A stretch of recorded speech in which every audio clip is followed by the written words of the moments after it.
Ladies and gentlemen, boys and girls, after such a long wait, Manchester United are back in the Premier League, taking on Leeds United. And personally, I can't wait for it. I think it's a fantastic opportunity for 3 points. I don't think we'll keep a clean sheet. I think it's going to be 3-1. We can't seem to keep clean sheets at the moment, but I think we've got goals in us either way. So yeah, 3-1, Manchester United. I think Sesko's got one in him. And yeah, up the Reds, come on. It's here, we're back. What feels like a lifetime without football. Tonight's the night. Man United host Leeds at Old Trafford. United have a bit of a headache with defence, with Maguire being suspended. I would go for Heaven and Euro as a centre-back pairing. Play Casemiro a little bit deeper to help out. And I'm going 2-1 United. Let's go. Good morning, everyone. I hope you're good. Timothy here from Worcester, South Africa. My score prediction for this game would be 2-0 or 2-1. It won't be an easy game. I think we will be able to win it late on in the game. Let's go 6 points clear of Liverpool again, and let's go solidify the third spot again. So let's go United. Thank you. Let's go. So back again, post-match predicts against United at Old Trafford. I'm confident, but it could be a tough game, 24-day break. But listen, I'm going for 3-1 win United. Up the way and up the Paddock.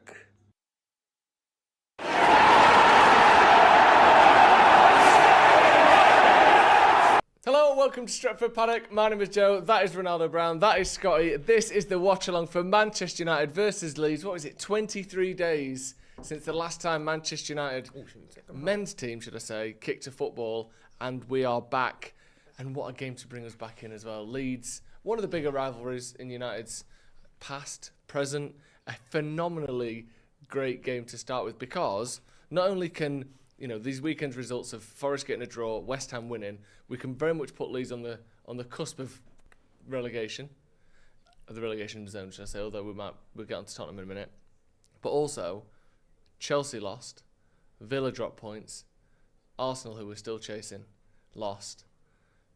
Both ends of the table, this is an absolutely massive game and a huge chance for United to not cement fourth place, or should I say Champions League place, but certainly I think it's 1 foot in there if United win today. Scotty, what are your thoughts? I think it's 2 feet in there. Do you? I think last time we were on the watch along, what was it, back in 1992 or whatever? 92, 93 93. Yeah. I said that United go unbeaten for the rest of the season. I think we're already there. I think we're already in the promised land. Yeah. I think so, yeah. It does feel as though a lot would have to go wrong now, Ronnie, for us to not get Champions League football, doesn't it? It would have to be a pretty shambolic end to the season to not happen. No, I'd say I'm pretty much expectant of Champions League football now. Yeah. I think it's just one of those, especially with it being top 5. I think it's just whether United finish top 3 or not, really. Whether we top 3 or top 4, or where we finalise. I think Liverpool got a result against Fulham, and all of a sudden they got really excited. They came out of their hole. A lot of their fans are talking about how they're going to make a run for third place. Being very typically delusional. But I'd be pretty surprised if United didn't get Champions League football, as I'd probably be in a little bit more agreement with Scotty. I think it's almost 1.5 feet in, I'd say. So as it stands, as we know for 100% certain, 5th place will get Champions League football. So we're looking at 6th place in terms of the real danger zone. That's Chelsea with 48 points. They've only won one of their last 5 games. Man United, with a game in hand, are on 55 points. So there's a 7-point buffer there already. That can go to 10 tonight with 6 games to play. If we were 10 points clear at the top of the league with 6 games to play, you would assume we'd won it. But it has happened before. But the problem is, the difference for me is, when you're in like a title race and someone drops a 6-point lead with 4 games to go, or 10 points with 10 games to go, the difference is the team that's chasing you in those moments is usually going flawless.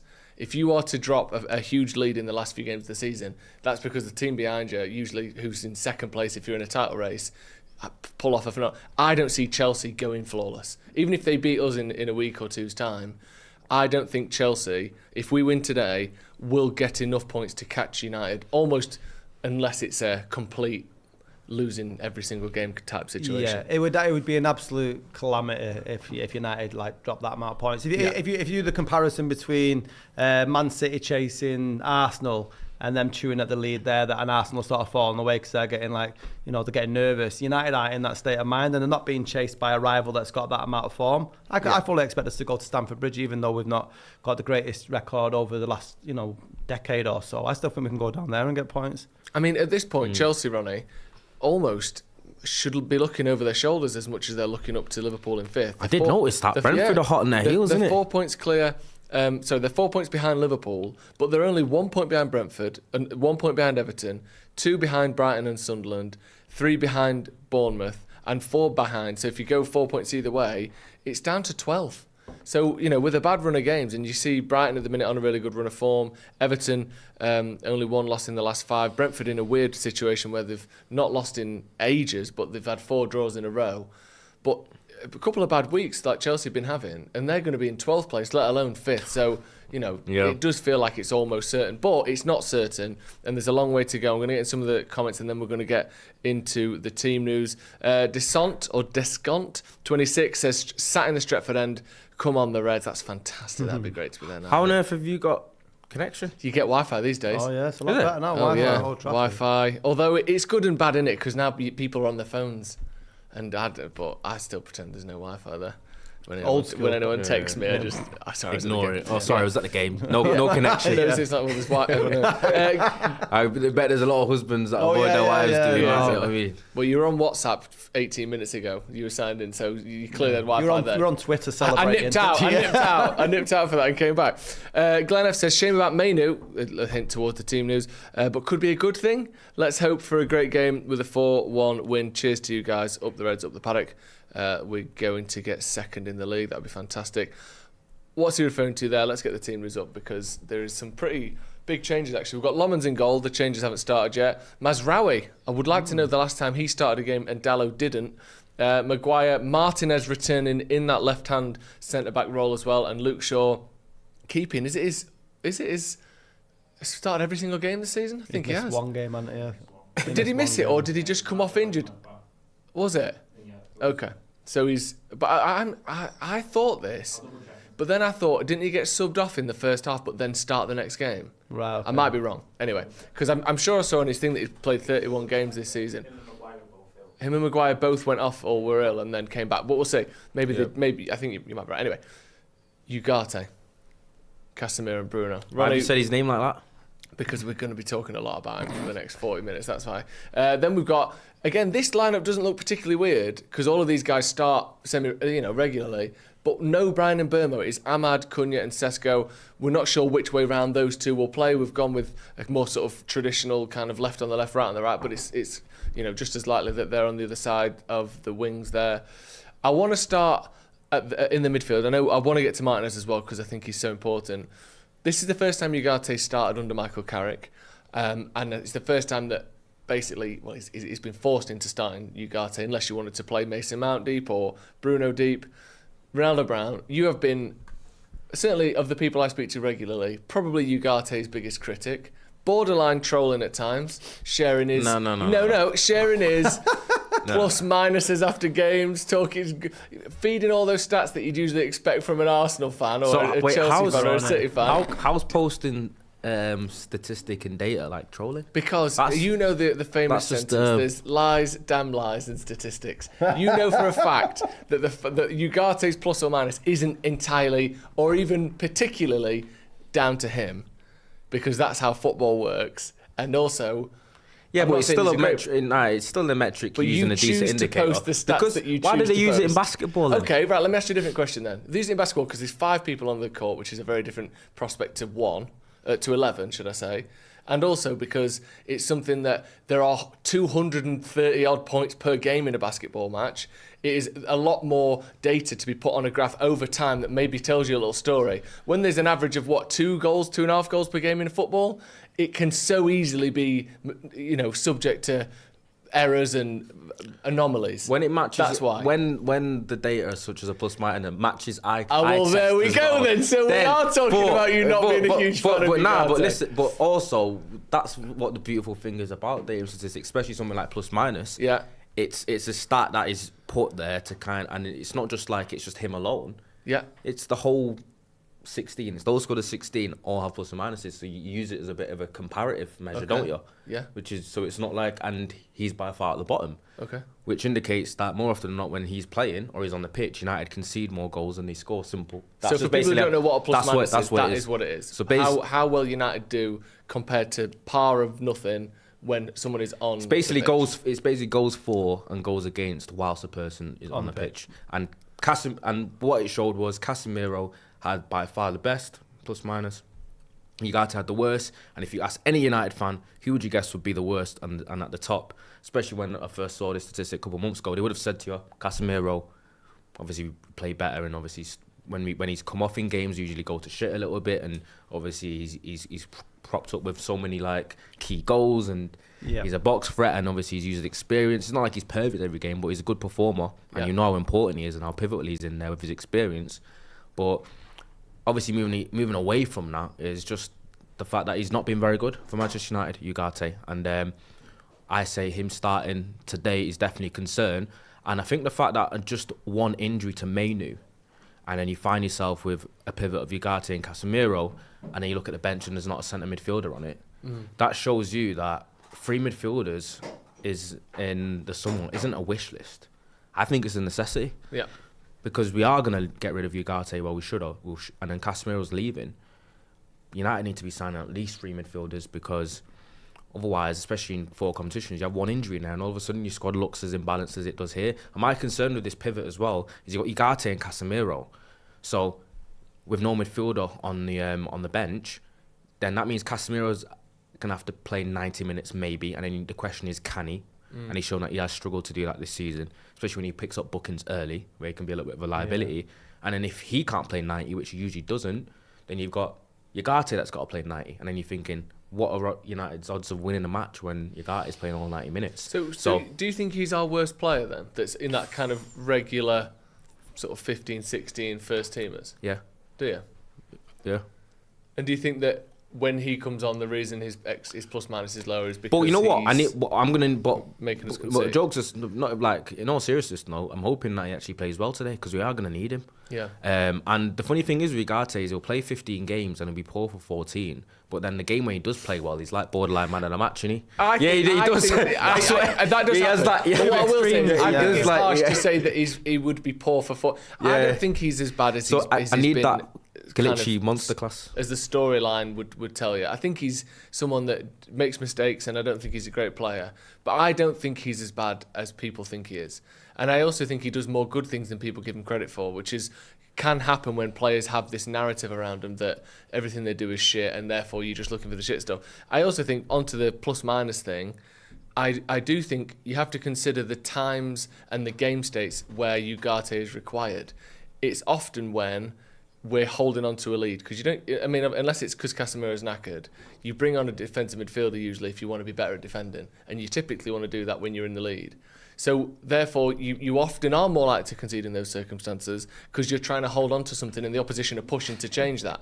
Whereas an attacker like a Xerxes, for instance, you're more likely to bring him on when you're chasing the game, because you need a new attack, you need something in, and therefore are more likely to score or not lose those game states because you're the one that's doing all the attacking. By the way, everyone. So I do think that is slightly harsh on you. What's hilarious is Joe is actually kind of wrong, because you know what? Go on. There's a graphic that came up on Sky Sports that everyone saw and screenshotted, and it was Ugarte was starting a match, and the graphic was under it was United have lost the last 7 Premier League games that Ugarte has started. Yeah. And the game state is neutral when you start matches. That's a good point. Do you know what I mean? So, but what I would, so let's be honest, Joe. He's shy when he starts, and he shy comes on. But I'm not. Do you know what I mean? I don't think he's good enough. I don't. I do agree with you there, and fair enough with that start. That I appreciate that we don't win many games when he starts either. But I do think his position exacerbates that stat. I do think it does, and I also think that. I mean, we'll see, won't we? We might lose tonight. Do you actually think it's down to? Do you think he's that? What's he doing that's that bad? That's not what we're saying. I think that's a bit of a straw man, though. We're not saying like he's the sole reason. We're just thinking but he's you're like bringing up all he's these like stats he's a negative. as though he heavily contributes to them. And then when I press you on it, you say either you don't think he does or that it's all 16 players or whatever. But you're kind of having it both ways a little bit. I'm not having it both ways. I think he's rubbish. What does he do that contributes to us losing all the time when he's playing? Gives the ball away, Joe. If you look at was it the Villa game when he gave the ball away on the halfway line, and like he seems to be sort of divisive in the opposition getting the ball or scoring the goal by and large. Okay. And if his job is to come on as a sub to sort of plug the holes because the opposition's pressing and we're dropping points, he's obviously not very good at his job. I agree he's not very good at his job. The thing is, I don't even want to. Are you defending him or being devil's advocate? Well, I don't understand what your role is there, Joe. I'm a bit closer to the middle of it. I don't think he's as bad as people think he is. In the same way. And Joe's just fencing. He's just being nice, Joe. No, I'm not just being nice, because when he comes on, I'll watch him and I go, it was quite good today. And then you go on Twitter and it's like, fucking disgrace this guy again. I think that's not what I saw. I think what Joe does is he does the opposite of what he accuses people of doing. Go on. So he accuses of people of like analysing Ugarte negatively when he comes on. All right. I think he does the opposite is because he wants to be that? contrarian to that, which is fair enough. He'll try to find the positives in it, which isn't a bad thing. Like. Joe's a very silver lining syndrome. He's a silver lining guy like that. He's not just like that on camera. Not with everyone. He's like that in general life. You were like that with Onana, for God's sake. You were. I was like it with Onana for a bit, but then he got to a point where I was like, no, there's no silver lining. He's just a good. I was never a fan of Bayindir. There's very few players that I do just not like. I didn't like Bayindir. I don't like Xerxes. I think he's just way off the speed. I think Ugarte is way off the speed as well. But I think maybe what it is what would be a better way to summarise my position is, I don't look at that lineup and think Ugarte is going to cost us the game today. He might do though, and make me look like an idiot. But I'm not as worried about him playing as I think a lot of people are that I've seen. I think that if we're a good team, you should be able to overcome one player that's. I mean, he's obviously not that terrible that he's costing us every time we lose. I don't think it's his fault all of those 8 games in a row or whatever that we lost when he started. No one said that, Joe.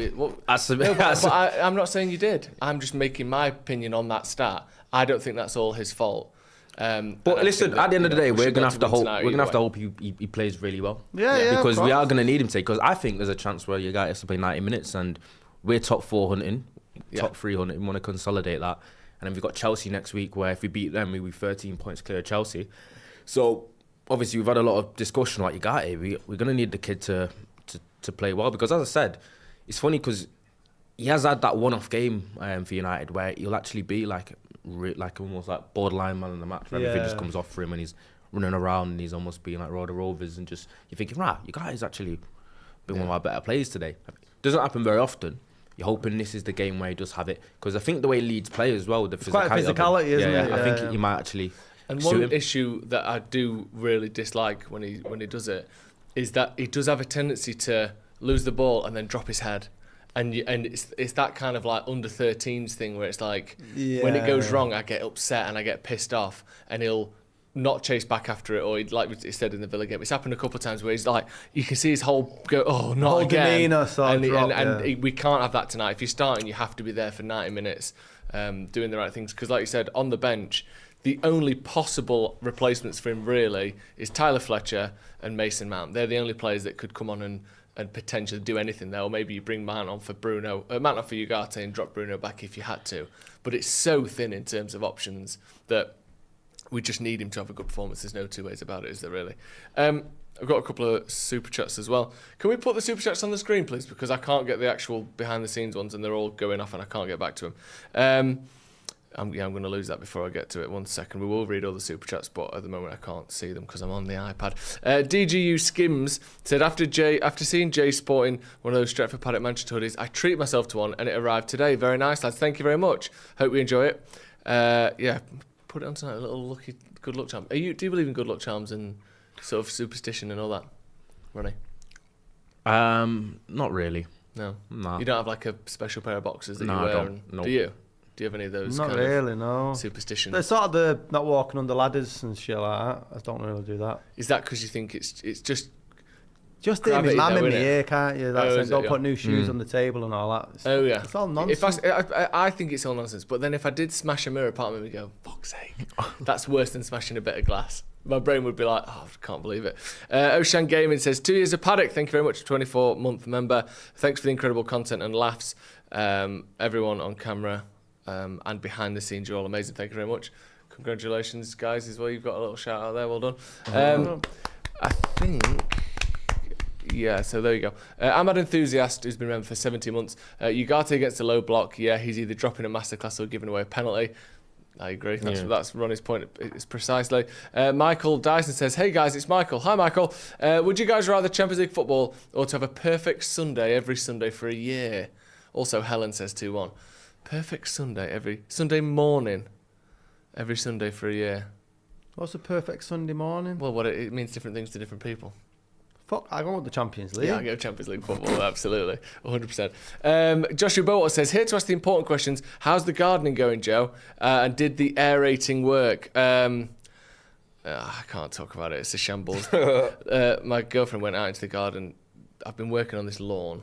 It's too early, really. I've been working on a lawn. I've been sanding it. I've been trying to put holes in it to let stuff grow. I've been seeding it. I think I've done it all too early because I was giddy. And my girlfriend went out today and went, the lawn looks pretty shit at the minute, doesn't it? It looks worse than it did when we moved in. Wait, did she know you'd done that effort? And she was still that critical? She didn't use the word shit. Are you like the Ugarte of gardening, Joe? Yeah, and you know what it is? And I do get my head down as well. Like, yeah, that's so I walk back in like that. And she's always really, Down she's tools. always really nice. But I have down tools. Literally, there's a fly mow through the fence. I'm gutted. Ask Ronnie to hold the same energy for Dallo. People want you to have Alex wants you to be annoyed at Dallo. Yeah, but Dalot's a better player than Ugarte. There you go. 116 Connor says Mainu minor injury, might see him next season with the eye roll emoji. Well, one of the people that did sort of fall victim to the he'll be back next week and was out for a while is Lisandro Martinez, who it felt like it was going to be a week or two, and then in the end it was closer to 6 or 7. How important is it that he's back though, in terms of how we play out from the back? Just how he shepherds the defence, marshals the team. How good is it? How good is it? I think he's an incredible player, and sort of like the way we break the line and set up attacks from the back's great. I have a different viewpoint of him being back in the first team today. Go on then. Just given his injury record, I'd much prefer. Obviously, I know he wants to go to the World Cup. I think with our defence, it's probably one of our strongest positions. Yeah. That I'd rather him sort of just rest up, lad. Yeah, I want you next season. So before, so people are aware, we accidentally had Maguire in the graphic, who isn't playing. It's Martinez and Yoro. Maguire's suspended, so it would have just been Heaven. But would you have done Heaven and Yoro then, just for this I think one? so. I think it's definitely enough there to win this game and get Champions League football. I just think you don't want to have another sort of, I was going to say Schweinsteiger, a delayed situation with Martinez, because they are cropping up the injuries with him. Yeah. So are we rushing him back? Do we need him? But as how United play when he's on the pitch, I think it's imperative to us reaching our peak. Yeah, and also hopefully it's the case that maybe he was fit 2 weeks ago, because we've been off for so long. Hopefully it wasn't like checking him this week for make sure he's all right. He might have been almost ready for the Bournemouth game. Yeah. That's just me being sort of trying to be positive. Joe, what's your chess elo? Says Moody Mike terrible. It's like I'm trying to get better at chess, but I'm shocking. Do you play chess? Yeah, it's crazy. Are you good? Yeah, I don't know. I beat my daughter. I'll do. I used to play it. I can imagine you playing it. School years. I used to play it a lot when I was younger, then I stopped. Jay plays it, doesn't he? Yeah. We both went through a phase a couple of years ago, and he was better than me. He was good, Jay, but I'm not very good. Anyway, Martinez, how big is he? It's great that he's returned just in time for the fact that obviously Maguire's injured. Could have done with Maguire on his size and his physicality against this Leeds team, obviously, especially against Calvert-Lewin. But I think we've actually struggled a lot in terms of our ball progression and build-up when we haven't had Martinez playing. So against a team like Leeds, where they will be playing a back five, they probably will sit in a little bit deeper. I think it's actually quite huge that we've got Martinez back, who is probably the one player in the team that can consistently find those line-breaking passes and kind of open up teams. And it's actually crazy that United almost have to look towards their centre-half to be the one that does that. But in terms of profile of players, the only one that really does help. And I think when he's not played in the last couple of games, it's been quite noticeable in terms of our struggle to kind of build up and like sustain pressure. Yeah. Yeah. His distribution in some ways makes up for Ugarte's lack of ability to do so. I think we saw that. We used to see that when was it still McFred when Martinez arrived, or had Fred Mac gone Fred, by they were that the point? days. But I used to think the same then. I think it was definitely when McTominay was playing. But I used to think like when Martinez played, you almost don't need a particularly good passing midfield, because if that early line breaking pass is on, he'll make it anyway. Obviously, one that's further up the pitch, you can't expect him to do all that. But I think hopefully, as you said, the fact Ugarte is playing almost makes Martinez playing more important, because you need someone on that side of the pitch who can do that job. And Martinez, I think numbers-wise, is one of the best in the world at progressive passes. I think he's one of the best ball-playing centre-backs I've ever seen. Do you know who reminds me of a footballer? Because I know he can play more towards defensive midfielder, and a lot of people who are younger won't remember Ruud Gullit. But when Ruud Gullit had to drop back when he was playing for Chelsea, like his distribution was fantastic from the back. It was just flying passes. And that's what Martinez sort of reminds me of, the younger one. I think it's fantastic, and I think it's just a shame he's not been able to stay fit consistently since. Was it the leg break, the first one? It was, wasn't it? The leg break was the first one in the Europa League, and then obviously it was the knee after that, and just little bits and bobs here and there. But I think if he can stay fit and put together a 40-50 game season next year, I think he could be the difference between, I don't know, Martinez. Yeah, I think he could be the difference. There's talks of him being sold though. Well, I'd be very surprised. Because I think his contract. Does anyone know what his contract is? I think it is running down a little bit lower than you might think. I really hope you don't. And also, it's not to do with his ability or anything. It's to do with his availability. Yeah, of course. I mean, that would be the only negative, wouldn't it? Which does come into play if they're gonna like offer you a new contract and extend it. Just have a look at his contract. So it's till next season with an option for an extra year. So 2 years left essentially. But so it's not just in always that conversation, isn't it? It's not the team, because his agent as well and him, they'll be coming to the club right about now. When he gets to within about a year or two, they'll be like, "So what? You giving us a new contract?" And obviously, I think that's why the links have intensified over the past couple of weeks. We've been linked to quite a few left-footed centre halves recently. Yeah, and I think it's no coincidence, including obviously Senesi for Bournemouth. Yeah, who's going to be a free agent in the summer. Yeah. And I think United are starting to have a bit of reservations about Martinez's future in terms of his injury proneness and obviously the debilitating effect that the amount of injuries he's had and the types. It's been bad injuries he's been having. If he gets one more injury, then it's difficult for him to go back to the sort of player that he was. And you wonder with the agent as well, they haven't got much leverage due to the lack of sort of game playing. So you can come to a situation where they're saying, "Oh, we want X amount of money," but if United need to sort of get money to sell players to bring players in, I'd be absolutely good if he left, or if he couldn't be trusted physically to do what he can do, because I think he's so good when he's fit. Got a super chat here from Punctual Wizard. It says prawn to E4. How's that going? The prawn to E4. The prawns, because you're. Oh yeah, I've almost got through now. Nice. Yeah, I was borderline mercury poisoned for a while there, but I've managed to. Are you gonna announce the way you start your chess matches? I don't know what gambit it's got. I like the Scandinavian defence. If anyone knows what that is. Is that your beginning? Yeah. That's what you say when Victor Lindelof was at the club, anyway. Looking at some of the other teams, Chelsea seem to be in free fall weirdly, even though I say weirdly, it's not that surprising, but they started well under Rossini. I think they won 5 of their first 6 with 1 draw in there. Kind of Carrick-esque start, and then as soon as their fixtures started getting a little bit tricky, they've just lost almost all of them. Yeah. And lost comfortably in the end to Man City, I thought, over the weekend. What? I mean, they're the ones that we really need to watch over our shoulder for. Are you worried about them at all? I think they had, like, you obviously get, well, majority of the time you do, we didn't with Ruben Amorim, but you do get new manager bounce. And I think that the first sort of 5 fixtures that they won were quite favourable, and then when they've had to sort of change tactics or make placement for injuries, they seem to have fell by the wayside. And there's a lot of stuff. In the dressing room with Enzo talking about wanting to go to Madrid, and he's dropped him. I don't know a single Chelsea fan that's happy with the manager being there. Cole Palmer seems disgruntled, and I think he's been carrying that team for a hell of a long time, and there's obviously links with him coming back to United at some point.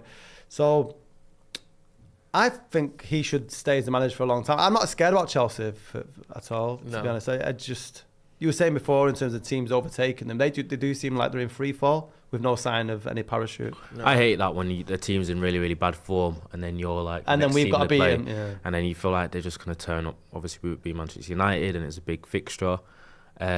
Chelsea are a bit of a weird case because even though they've had really poor results, some of the performances they've had in those, like, the extreme might have them winners, and they've kind of like had a little bit of luck. And obviously, Robert Sanchez in goals, just a massive like net negative for them. But I think it's important that we win today because it would be good to beat them next week and then go 13 points clear. And then we've got obviously Liverpool soon after, where we can kind of put a nail in their coffin and catching us in Champions League football too. Yeah. But it's funny watching Chelsea have a little bit of a rough patch. Always is watching them. They're an absolutely mad watch though. Listen to the number of goals in their last few games. So they lost 3-0 to Chelsea, beat Port Vale 7-0, lost 3-0 to Everton, lost 3-0 to PSG, lost 1-0 to Newcastle, lost 5-2 to PSG, beat Wrexham 4-2, beat Villa 4-1.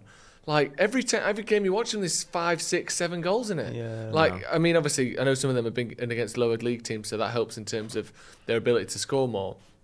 But you're almost guaranteed carnage when you watch any Chelsea game at the minute, and that typically isn't the it's not the sign of a team that's going to pull it together for the last 10 games, is it? Or last 6, 7 games, sorry, because they seem like.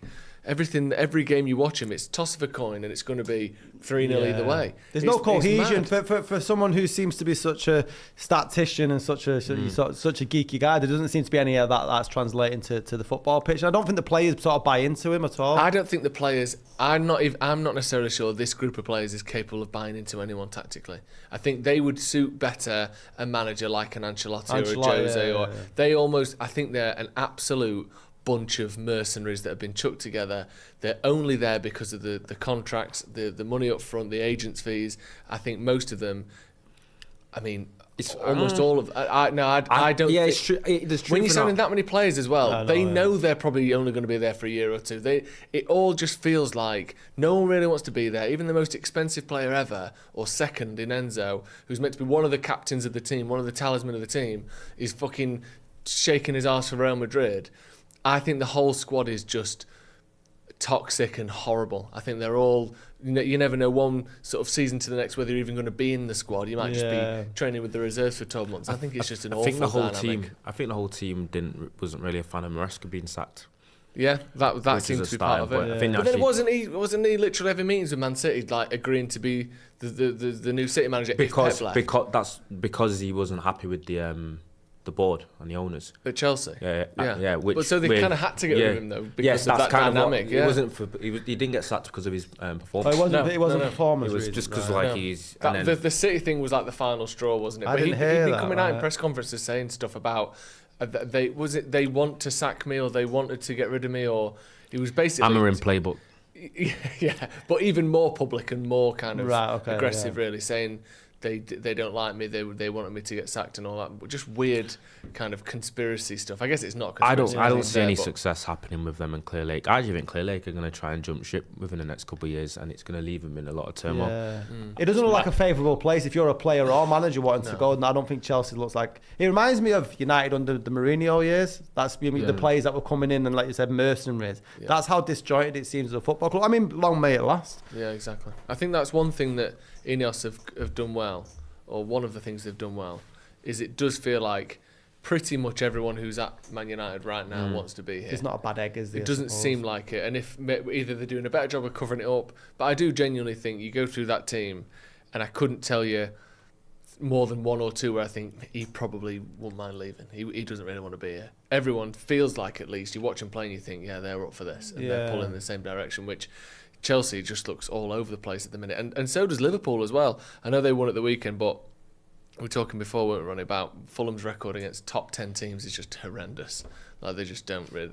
They sort of put up a half decent fight and then just inevitably lose. But Liverpool, another one, it feels like they're not all pulling in the same direction. And again, long may it continue. My worry is they get rid of Slot in the summer, bring Alonso in and actually get their act together again next season. Because they've still got a decent squad. And I think Isak's going to be back this season as well, isn't he? He's already going to be back. Is he back already? He's played a couple of games. So next season he's going to be fully fit, fully pre-seasoned. And if they bring in a manager that's competent, that gets everyone pulling in the same direction, they might be a bit of a threat. Yeah. What do you think of Obviously, Mbumo's not starting, which is the first time he's not started in a while. Yeah. I think it was a long time coming. Obviously, his performances have massively dipped over the last 5 or 6 games. And it's not been an easy decision for Carrick to make because I think Ahmad's been playing quite poorly as well. Yeah. So he's almost having to like try and start whichever one's being the least shit. Best of the best. Do you know what I mean? And probably does need a little bit of a time out of the team anyway, and to kind of regain his sharpness because he's not looked anywhere near as sharp as he did when he first arrived. But from attacking options on the bench, it's just kind of Xerxes and Mount really as possible game changers, and it's hard to see where Mount comes in because Bruno's a shoo-in for 90 And minutes. Burmo's on the bench, isn't he? Yeah, he's on the bench. Okay, yeah, sorry, yeah. Yeah, No, I just missed that. We've got a bit of an update from Carrick on some of the players missing, Kobe Mainoo particularly. He said over the last day or so, Kobe just had an issue in training. He said, so it seems small but big enough to keep him out tonight. It wasn't worth the risk, to be honest. We're hoping it's pretty small and it won't be too long. Manu comes in tonight. He came on and did well for us in the last game at Bournemouth and went away and played well for Uruguay, so he's well up to speed. He's been great in training and done great all the way through, really, and part of what we've done, even though it's not obvious because Kobe and Casa have played a lot. So yeah, he comes in tonight, big opportunity for him to show himself, and we deal with Kobe being out. Just, obviously, we're a bit more kind of, opinionated about things before, Ronnie. Do you think that Ugarte will be a limiting factor to United winning tonight, or do you think we should still be able to win with the team that's out there? I still think we can win. Yeah. I still think we can beat this Leeds team even with him. It's not like we haven't won games with him starting before. Because it's as you said, it kind of goes into the point that Joe was making anyway.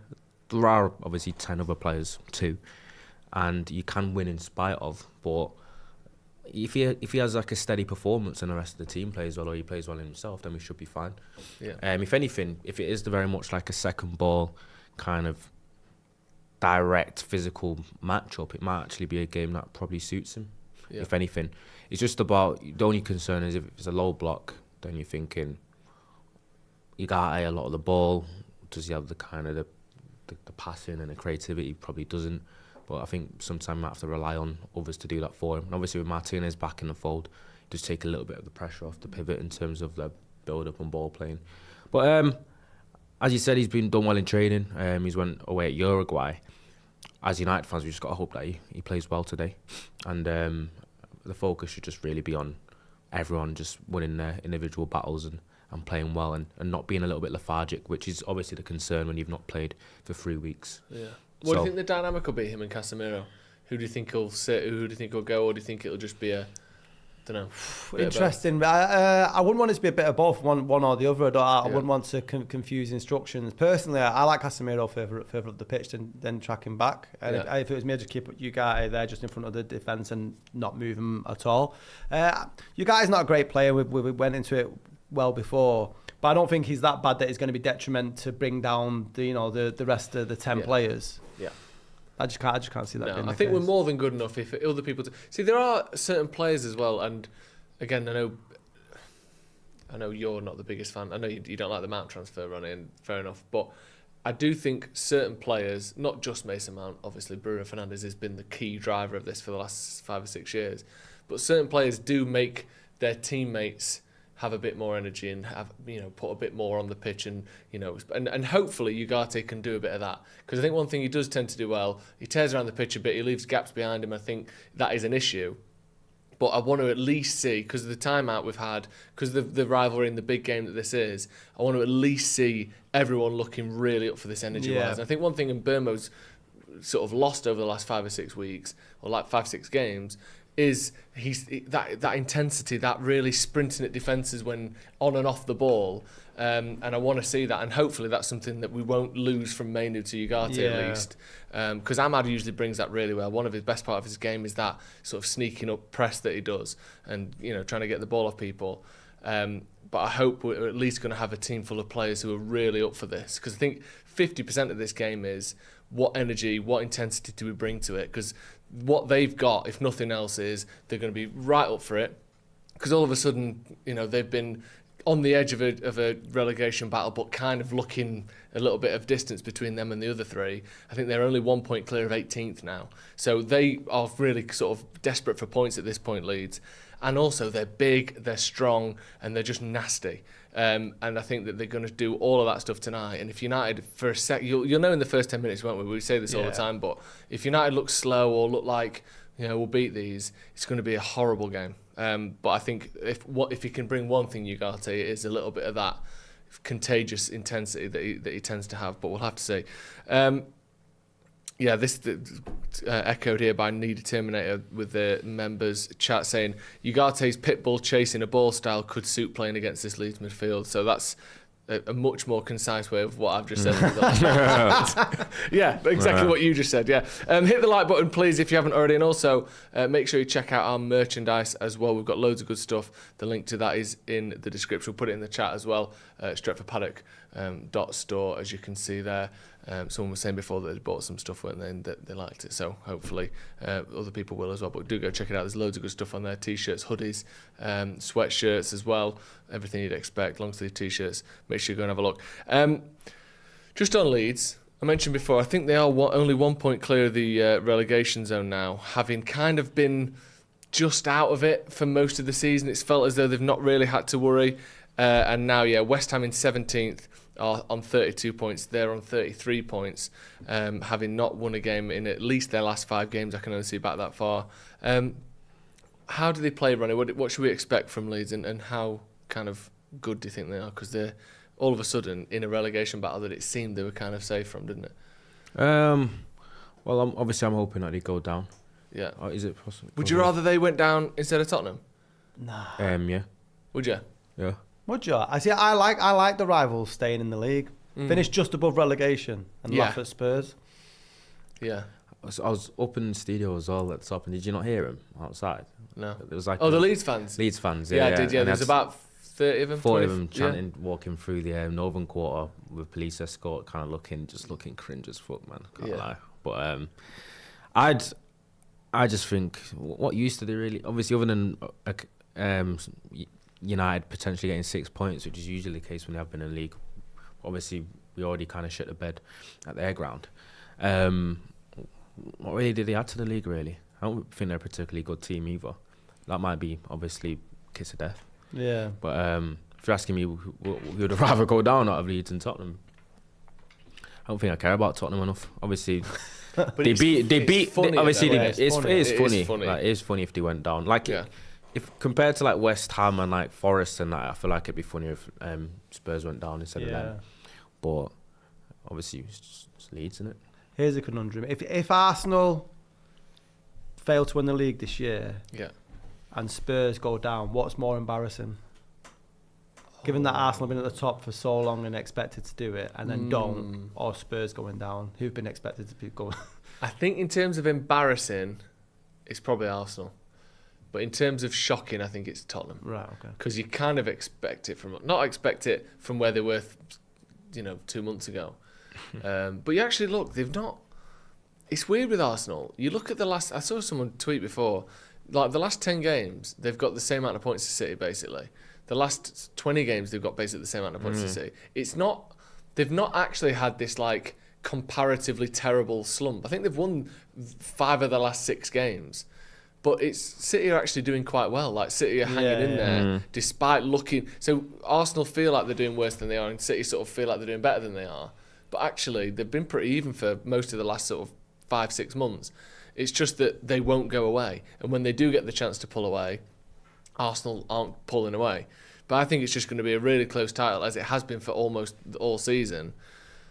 I actually think I'd prefer City to win it now. I think I actually want City to win it. I just want to see what happens. Just because it's a funnier bottle. It's so funny. I want to see what happens if Arsenal don't win it. Oh, yeah. I need to see that. I think, would he go? He wouldn't go in the summer. They couldn't sack him in the summer at Arteta. But if they started next season poorly, at what point do you say enough is enough? I don't know. But it's so fucking great. What do you think? I'd prefer City to win the league than Arsenal. Just to watch the fans implode would just be hilarious. Yeah. But I think I said at the beginning of the season, if Arteta don't win the league this year, given all the money that he spent over how many years has he been here? 7 years. 6-7 years, Yeah. and he only lifted an FA Cup for the predecessor that got him. Yeah. And I think his days are numbered. You can't spend that amount of money and spend that amount of time and not win the league. And clearly, because if they don't win the league now, he has clearly been a big part of instilling this fearful, nervous mindset that has cost them at times. Like, yes, you might have got them there, but you're also one of the playing TikToks at the training ground. God. Like, what are you doing with AI generated songs about your squad over it? Like, you're a 13-year-old who thinks it's dead cool. Like, what are you like? So some of the other stuff they've done. Like, remember they played? Was it "You'll Never Walk Alone"? They played it at the training ground and stuff before the Liverpool game. That I think is cringy and bollocks. But I at least get the psychology behind it. It's to get him used to that and to get him used to that. Atmosphere, yeah. What is playing a TikTok, a vertical TikTok on a horizontal screen as well, like it's your grandpa that's done it? And then it's like a pro Arsenal. Is that to get him hyped up? What even is the point in that? If you've obviously had like 4 or 5 transfer title races in a row and you've bottled all silverware, it's probably no surprise that Arteta's losing his marbles and kind of stretching for all these kind of weird Shitting himself, gimmicky stuff, innit? like to kind of like make a difference. It's probably the reason why, if you're looking at his tenure, how many different like iterations of Arsenal have you seen? Because there was, when he first came after the first couple of years, he played good football. Yeah. I think it was a 22-23 season. Yeah, they were good. Then he struck like a bit of a balance in the middle. Then he still didn't win. And then I feel like that constant like PTSD of being a nearly man has led to this team that we're watching now, where it's all about controlling the margins and being so risk averse and conservative and just trying to make sure. Yeah. And do you know what? And it probably is his last dance. If he doesn't win, which will be so funny if they bottle it, I think he would probably have to go, surely, 6-7 years. Yeah. And the other mad thing, and I think it was Jamie O'Hara saw this, so I don't think I've ever credited with a sort of particularly good take, but the fans are playing a part in this as well. And the point he pointed out, which I think is really good, they booed at the end of the game against Bournemouth. And I get you disappointed and you've lost and you're worried it's happening 9 again. points clear. What are you booing? I know, What yeah. exactly are you booing it? Are you booing the fact that... So wait, you're top of the league with a manager that you think is going to... And you're booing him. I can't believe you would boo in that situation. They're such an entitled bunch, that's though, mad aren't to they? me. No, I know why they're booing. What are they booing? If you're an Arsenal fan, you're probably thinking, when's the last time I've gone to the Emirates and enjoyed a match? That's probably why. But then, Do you know what I mean? But then they're only a win away. The same fans are only a win away from saying how much of a genius Arteta is and how he's worked it all out and how he's changed the future and the present of what football is, and it's, you know, Arteta ball is dominating the league. Honest to I God, just don't think booing a team top of the league is ever a good idea, especially one who mentally has they've been let down by themselves for 5 years in a row, 4 years in a row. Booing them, what does that do? The repercussions to the players is going to be you want to like... cheer them off. Yeah. Tell them that it's all Next right. time we'll Tell get them we'll go again. yeah. Like, that's what you do. Sing louder than ever. You don't boo. Yeah. I think that's fucking mental to me. And it tells you that the fans, and the players will be thinking the same because they're just 23, 24, 25-year-old human beings. They are all thinking it's happening again. And that is fucking terrifying. They've got unresolved. It's a combination of unresolved trauma and the fact that every time you turn up to watch a football match at the Emirates or Arsenal in general, and by all accounts, I think it is quite expensive to go to games at the Emirates. You actually end up watching your team play like probably the worst big team football imaginable, like week in, week out. I think they've not really had a good performance in quite a while. Yeah. They've been getting results, but they've been an eyesore to watch pretty much all season. But since January, their matches are absolutely horrid. I completely agree with you. I completely agree with that. I just think that they, as a fan base, should be on we need to pull together here because we can't let this happen again. Yeah. I think rather than go the other way and be like, this is bollocks, the football's crap, because if they win the league, they're not going to be booing, are they? They're not good. It's not like we don't care how bad it is, as long as even if we win. So why not do everything you can to pull your team to a league that has clearly been a mental block for 4 or 5 years? Anyway, we don't need to talk about Arsenal all night, but I do think it's fascinating that It's happening again. Although I actually think they probably will win the league. Score predictions then. We've got 5 minutes till kick-off. I want score predictions before that. And while you're getting them in, why don't you two lads have anything? So I'll go through the Leeds team if we can just pause it there, please. Producer Ben. We've got Darlow, Struijk, Bijol, Justin, Goodmanton, Tanaka, Ampadu, Bogle, Okafor, Aronson and Calvert-Lewin as well. Calvert-Lewin, I think they're by far their top goal scorers, and he's been a really good free transfer. Kind of, not quite to the same effect, but kind of been this season's sort of Chris Wood a little bit in terms of people thought maybe past it, not quite there. Not quite that. Not as effective. But didn't Chris Wood nearly have 20 league goals? Yeah, I think. Oh yeah, that's what I mean. Not to the same extent, but in terms of maybe bargain buy of the him season. and Welbeck have been like surprise strikers of the season. Oh, yeah, surprise striker. Yeah. But yeah, I think he's like 10 or 11 goals, so it's not like he's destroyed everything. Scotty, what's your prediction? My prediction, well, just given everything that Ronaldo said about Ugarte, I'm going to go 2-0 Ugarte, both goals.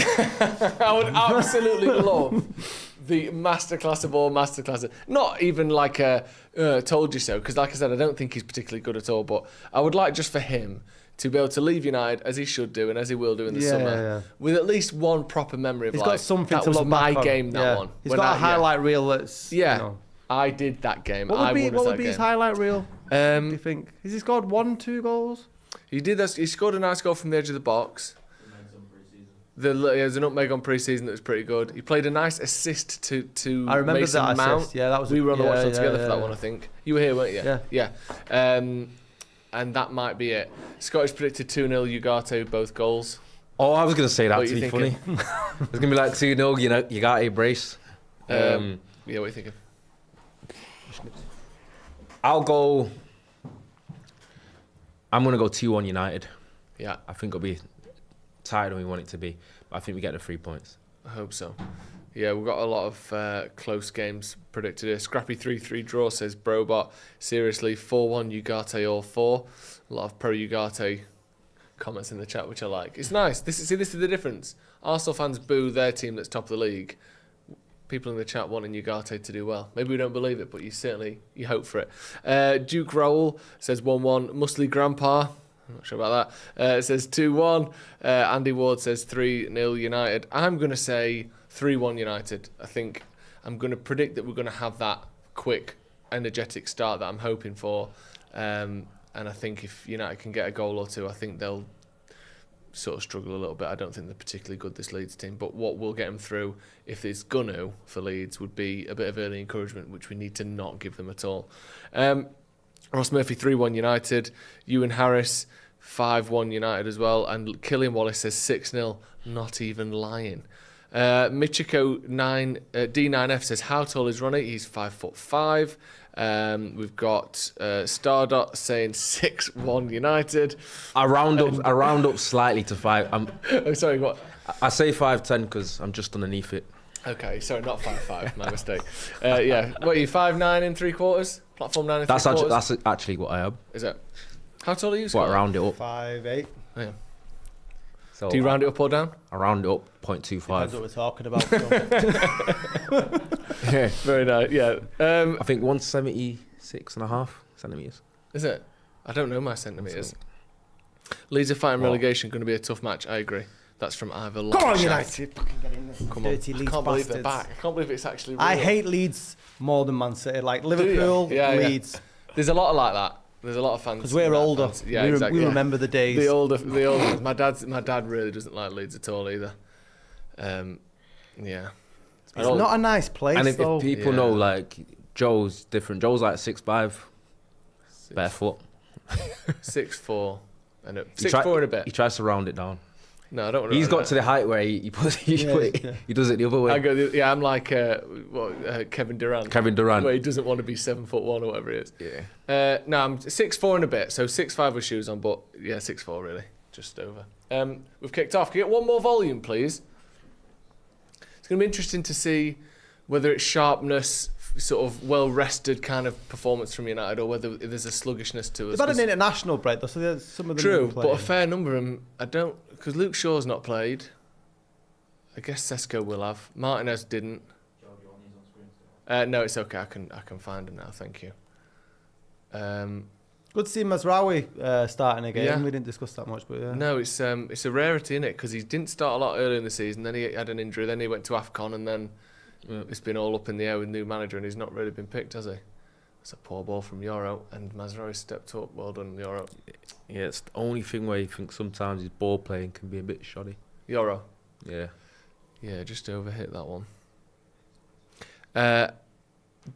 Dave Robotham says, I went to Leeds for the first time and got a 100-day cough. It's a shithole. Oh. To be honest, there is a couple of nice little old little market's all right. You know, the little Victorian-looking thing.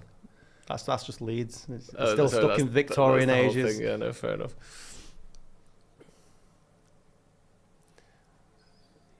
It's Ahmad on the right, by the way, Cunha on the left, for anyone wondering. I kept seeing a few comments in the chat, by the way, even right up to kickoff, asking, that's poor from Ugarte, asking where Mainu is. He's got a bit of a, what was the wording Carrot used? Was it a knock? Yeah. Had an issue in training, was the word. So we don't know exactly what that is. No one's mentioned a specific body part or problem, but Carrick said it's only a short-term thing. He said it's not serious, but... Oh, my God. Oh, that's a fantastic save from Lomans. Fucking hell. Fuck. Did you see Lomans saved the other night, actually? Unbelievable. How has he saved that? I don't know if it was a good save or a miss, but it's a cross. It's a brilliant cross. What a cross It's that a is. fantastic Oh, my cross. God. One of them in that untouchable zone for defenders, really. What a save. Oh, Bit it's passive. His feet. It's his feet. It's just good positioning from Lomans. Defending wide was a bit passive, man. Okay, now good reactions. Yeah, great reactions from Lomans. If anything, that's Bloody quite. hell. If I'm going to be honest, Should have scored. that's a bad miss. Yeah. I think that's a sit. I think the only thing that you give him is that by the time he actually makes the contact, Lomans is only about a metre and a He half can't in really front hit of him. anywhere There's else, so yeah. little space. But yeah, if he opens his foot up there, it's literally a shot from 3 yards out from Calvert-Lewin on the cross first time. We need to smarten up a little bit. Or a lot. I wonder what... Do we? Go on, lad. Has anyone seen anything on why Dallo isn't playing, by the way? Has Carrick said? Oh, did he not? Oh, Dallo didn't go to the Ireland training Oh, that's probably why. camp, so he's got some level of injury. He's on the bench, which is what made me think he was okay, but he's clearly holding The something. low injury, because the low's actually from Yeah, the Bruno Fernandes school of thought, innit? yeah. Well, have you Of, heard like, what he does? he doesn't Apparently, get- though, he just takes it really seriously. His diet's spot on. Yeah. He's in the Yeah, ice I've bath all heard the so. time. I've heard he's recovering. hardworking, Yeah. yeah. Like, I think he's kind of copied that. Go on, lad. Go on. Over the top. Come on. No. He's copied... I think he's mentioned before about copying Ronaldo and trying to... You would do, speak- wouldn't you? Well, I you mean, would do, yeah. of course you would, yeah, but so many of them don't. I've heard that Dallo's meant to be like a proper, like, professional. Yeah, good. Yeah, like, It's always that thing that you say Yeah. about players. It's the one thing you can control. You can't control your talent. You can't control, who picks you, who likes you, your injuries. But you can control what you eat, how you recover, how hard you, how hard working you are, and they've Oh scored my Leeds God. another cross as well. Easy. it's been an awful start, It by has the been way. an awful start. As soon as they get the ball, they just get it down the line, cross it in, and there's someone unmarked in the box. This was the exact thing I was saying about that first 10 minutes, wasn't it? It's the opposite that we needed. This. Why do we look so wide open? Why is every time they cross the ball in, there's fucking 2 men unmarked? It's a good cross, but it's a bit fucking easy, isn't it? Yeah, thingies. Euro gets bullied a little bit there. That's the thing. He's fouls him there, surely. Surely that's a foul. I hope so. that we don't want That to looks like a foul, be doesn't it? too soft and too gentle like that. He jumps up, forearm first, into the side of his face. Why is that not a foul? Would I be harsh if I said thingy heads that out? That's a Oh, that foul. looks like a foul That's a from there. foul. They've got to look It's at gonna. that. It's gonna. No, they're not. They're gonna do the not whole gonna look at David De Gea. We should have been stronger bollocks. He jumps arm first, doesn't touch the That's ball, never getting and overturned, fucking though. forearms him in the face. I think that's. I hate stuff like that. Because if that's a different player, if that's Gabriel, that's a foul 100 times out of 100.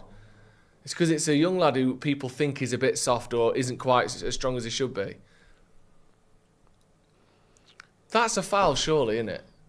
Do you not think? I think he could have been a bit strong. But again, I agree he could have been stronger, but that's still a foul.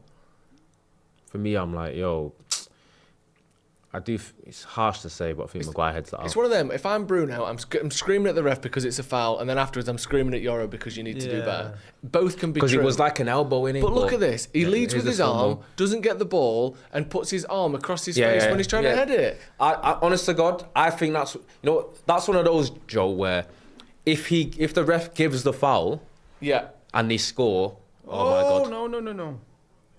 that's not getting over. Basically, that's not getting overturned the other way. Yeah. If the ref gave a foul and they score, VAR's not going to say that's not a foul. They'll say it is. I think that's one of because that last replay again kind of made it. I'm not going to lie to you. I think Yoro, it sounds against the game, but I think he should have gone. You reckon he should have done the holding his face, hold your face, make a meal of it? Because I think that shit matters. With like this with the because I think they've looked at that. If they were forced to look at it in a bit more detail, they'd give a foul. For me. But because no one's really said anything, Yoro's not appealed. Yoro's not appealed. I agree. Do you not think Yoro should have got a better head in it though? Because he heads the ball just before. No, I agree. He definitely should have. Yoro makes a mistake there either way, but I still think he's fouled. And the ref shouldn't think, well, he's made a mistake, therefore he can't be fouled. Because obviously those two things aren't remotely connected. That's a foul. This is fucking so easy for Leeds at the minute. Fuck.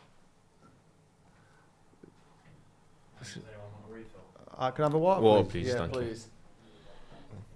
Get the fresh ones. Oh, not Cass.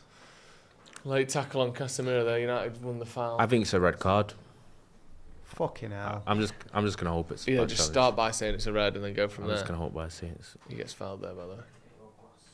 Ooh. No, it's Not not. a red, is it? But it's a foul. No force. It's probably a yellow. No, it's not. It's just a foul. Yeah. Yes, please.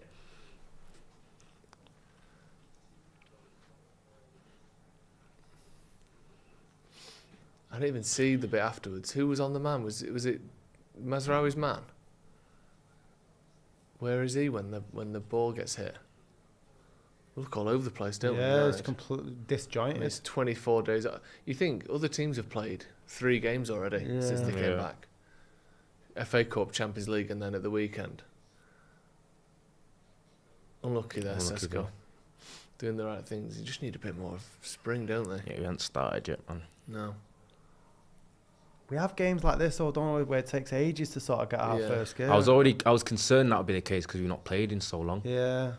Yeah. But how Shaw stepped up so late as well. Christ! That wasn't offside. Why are you waiting until you've basically been tackled as you pass it? Like Leeds must have had a period of time where they've not played then. When did they last play? They played in the FA Cup, didn't they, already? Right. Yeah. They had that 120 minutes against West Ham in the FA Cup semi-final where they won. Quarter-final, sorry, where they won through to the semi.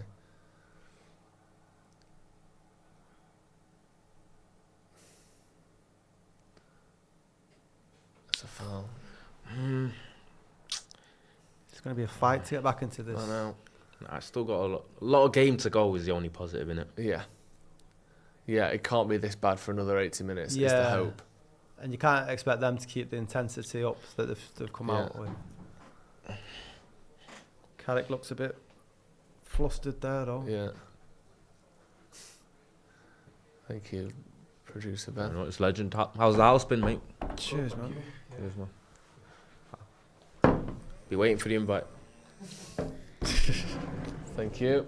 Cheers.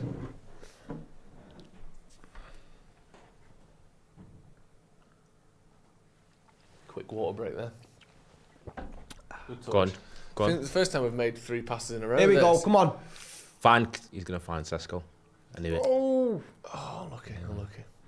Decent defender. Yeah. What? That was me defending that. Fucking get it out. Yeah. Just absolutely smack. You don't see defenders do that very often these days, do you? They usually prefer to give the ball away trying to pass it short than just blasting it out like that. That felt like the first time in the first... Go on. Oh, he could have took that on his chest there. Opened up Some a little nice bit. little moves here now, though. Yeah. Yeah, it's the first time it feels like we've actually passed the ball. Yeah. Everything else has just been No way. crap. Well done there. I was like, no way is that getting there, surely. Yeah, there you Foot go. on the ball now.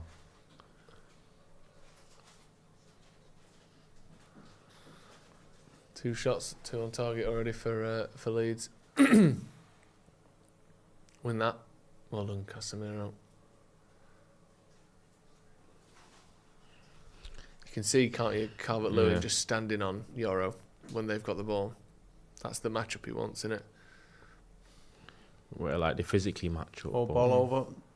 I think he's onside. I think he is as well. They're getting a lot of luck with this ball over the top. Yeah. Down Yeah. I think that's on. It's unlucky Yeah. there. I think he was onside as well. He looked onside to me. Yeah, he did. Yeah, he is. Yeah, he is. Yeah. It's just So- a little bit under hit, really, isn't it? Yeah. He's So, had Yeah, to so why win. in it's, front of so him, it's isn't actually it? a little bit of opportunity in it. Yeah, it is. Decent effort. Because if though. he can let that run across his body and hit it first time with his right foot, or even open his body up and hit it with the left, but he had to slow down, didn't he?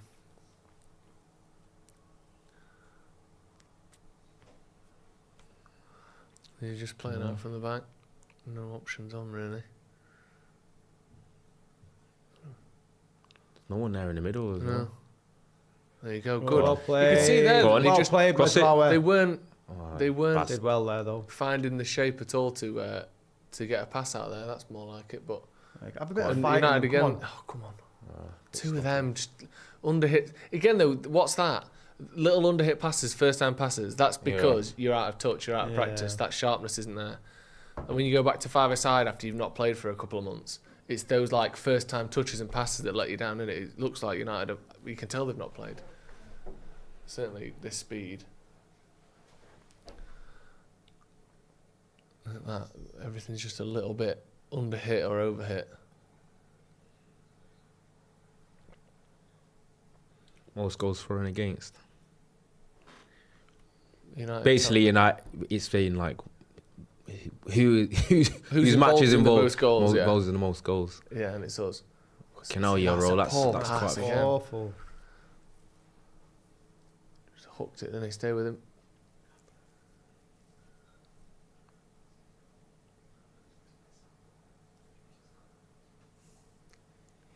See again though, they're struggling to find anyone here. They've got to go long again. Swept up there that time. This is a bit better from United. Last few minutes, just Oh, it's shit though fucking from Ugarte. terrible, you guys. Just doing a better job of stopping Leeds playing out. But when you're giving the ball away in the middle, you don't need to play out, do you?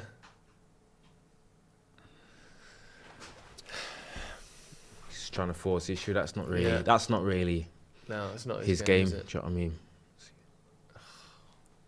See, that's a foul, but It's just it's them cheap ones, isn't I it? know. Canal. His face looks like it's been tied back. Wrinkleless. Do you know some people's face look like it's got like a ponytail behind it? Yeah. It's pinching Oh, everything. that- It's been pinched. Oh yeah. They're usually pretty big side. Yeah. And that's with where they're playing two of their smaller midfielders actually. Usually they might start with two strikers and the statue is quite big in here as well. Yeah. Gotta win that. We're not a very big team today, Yeah. are we? Just decently sized. Yeah. Nice. Played for that, didn't they? Yeah. I don't know if it's probably because they've scored, but United just looking a bit more settled after their goal. Nothing too good yet, but it's not the same shocking start that we saw. Go on. Hold. No support. Decent. Sorry. Just let we get to stretch for that. Go on. Probably shitting it, not pass it to the Leeds player. Right, who's making a Wide, run? look at Mazraoui. There you go, back post. Go on. Ooh, corner ball. Come on, United. It's better. Yeah, We're getting a lot of luck down this right hand side, aren't we? It's a good run that from Yeah. from Maz. it is. Because you saw him look up, and to be fair, three of them made little runs, Yeah. but it was Mazraoui's that made the most sense, wasn't it? What's happened? Oh, they give a goal kick. Oh, I heard like a, Yeah, it sounded like I booing, thought didn't I thought they was trying to say the ball went out before Yeah. like Maz got it. They will be doing that next season, won't they? What? Corners and stuff with VAR, I think. Are they? I think so. Slow the game down more. And yellow cards as well. Brilliant. Hmm? That might not be true. Yellows as well. thought You can like VAR yellows. I think that. Let me have a look.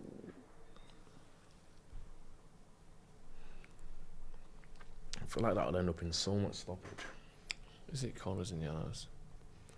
I think it should. I think VAR should only get involved when. Lawmakers have extended VAR's powers to check corners. Oh, sorry, second yellows. So it's only for second yellows leading to reds, but you didn't used to be able to do that. I personally apologies. think. I think coaches' challenge should be a thing, Yeah, and almost like that's the only way VAR gets involved. yeah. Almost. But then you're gonna have that tennis thing, aren't you? Where anytime someone scores a goal, it's just gonna get checked. No, or they're gonna. Oh fuck. Jesus. As in they're gonna challenge it. So like you in only get tennis, you see it a lot. limited amount of Nah, time. but it's not tennis. I'm thinking Sesko. Oh, you got to. Yes, go on, what a ball. Go on, Ses. Step. Oh, Ahmad did amazing there. do you know what that looked like? I know from playing. He looked like by the time he got to the edge of the box, he was knackered. He did. Yeah, you know them, Yeah, and he then did. oh, So you need to There's no trust your left conviction. foot there. Step over, go wide, Took and it hit a it little across earlier. because you're cutting back into 3 defenders. Yeah. He That was needed great. to use his left foot. Ahmad did well. I thought was he'd quality from waited Ahmad. too long. Ahmad, I thought he'd not played the pass early enough, but it was really good. And then Sesko just didn't look quite confident there, did he? Should have used no his left. conviction in that. No. See, that's in Burmo. It's left foot across Shoot, goal, yeah. isn't it? Go on, Hold on. Cunha. It's not a foul. That it's probably a booking for diving. Yeah, to be fair. I knew it was. Fuck's sake. He likes I could one of them, see the dive from Yeah. here, man. Because he knew he didn't have anything on, and he's just gone down.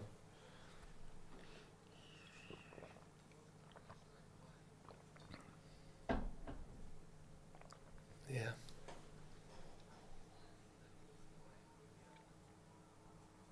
Come on, lad, you're better than that. Yeah. He decided he needed the foul, hadn't he? Been better though last 10 minutes.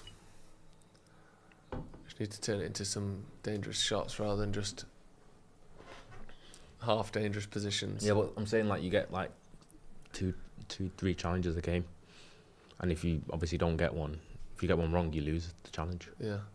Yeah. I get the Yeah, so you can't just be like Concept. challenging everything. but then I Yeah. think that also. I don't dislike I think that also eliminates not the controversy, but they can't come out and fucking moan about PGMO after the game because if they just didn't decide to challenge for something that went against them. But here's the place where you're gonna get the big kickoffs is you've already used your 3 challenges and something The fourth one. horrific Yeah. happens and you can't challenge. And You know, it happens in after cricket, you've doesn't got 3 challenges wrong, it? Yeah. then that's your fault. Yeah, no, of course, yeah. So, and then that's that- but I'm just saying that's where you're going to see the headlines and Yeah. the furore. But go on. Whoa! Ah, he's bright though. He's Yeah, Bright, dangerous. sprightly today, innit? Fucking sprightly. Yeah, looking good. Good play. Is he off there, though? Past I that. think he's just on.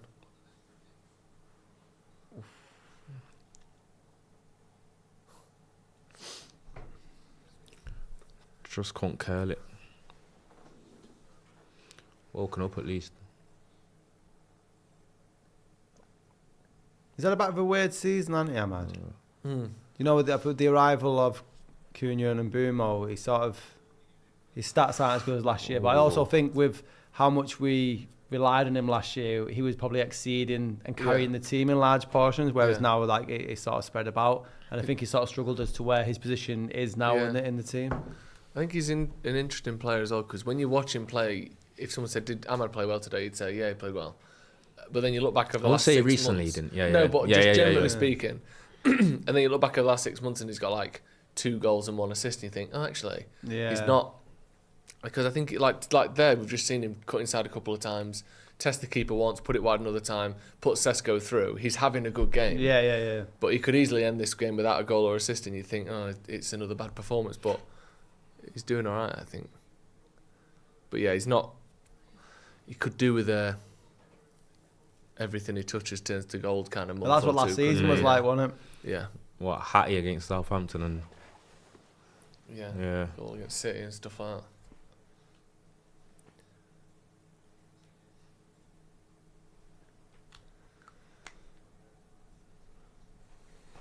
It's like cheese, that. It's all coming down the right, though. Yeah, it is. It's like this every week, though, isn't it? It's hate when you spot a back five team a goal. Yeah. Only if it's like Leeds don't always like fully kind of block it. As you said, there's been a couple of times where there's been space a little bit. That's not good, Luke. Too straight that. Yeah. Yeah, to get that like feathering on the ball, like is really, really hard. Cunha not done a lot so far. They've just shown his touch map. What's he got? About 10 touches, 11 touches. Yeah, 10 touches. And you want him holding width as well. I feel like the least involved he gets in the game, the more he's going to do the more he's going to do that thing where he's gone. Starts running out of position. No. Yeah, starts running out of position. He's trying too much there, Mazraoui. Giving the Shit. ball away. Double 2v1 here. Hold on, Casemiro. Did you get booked Casemiro before? No. That was actually a bit of a concerning situation, that. Yeah, it was.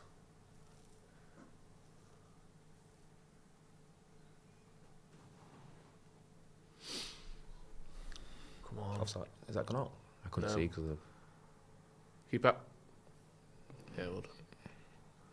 Okay. And Leeds have been struggling to score goals as well, so... Yeah. Yeah. Who scored theirs? Okafor. Okafor, yeah.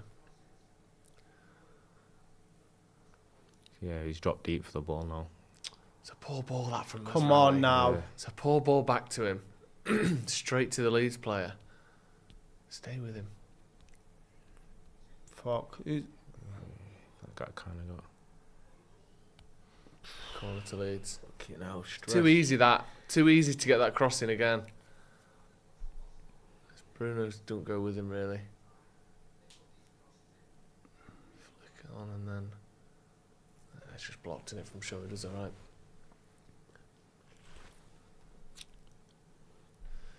Liam Rascola says it's what I feared, not remotely match fit with a non-existent midfield. I was stunned at fellow Reds' confidence today, and that was before Mainu. Jacob says Ronnie's plus-minus tweets would have no rebuttal at the moment. That's true. Have you tweeted it? Nope. I've not tweeted anything. I've been told I'm just going to stop that. Especially...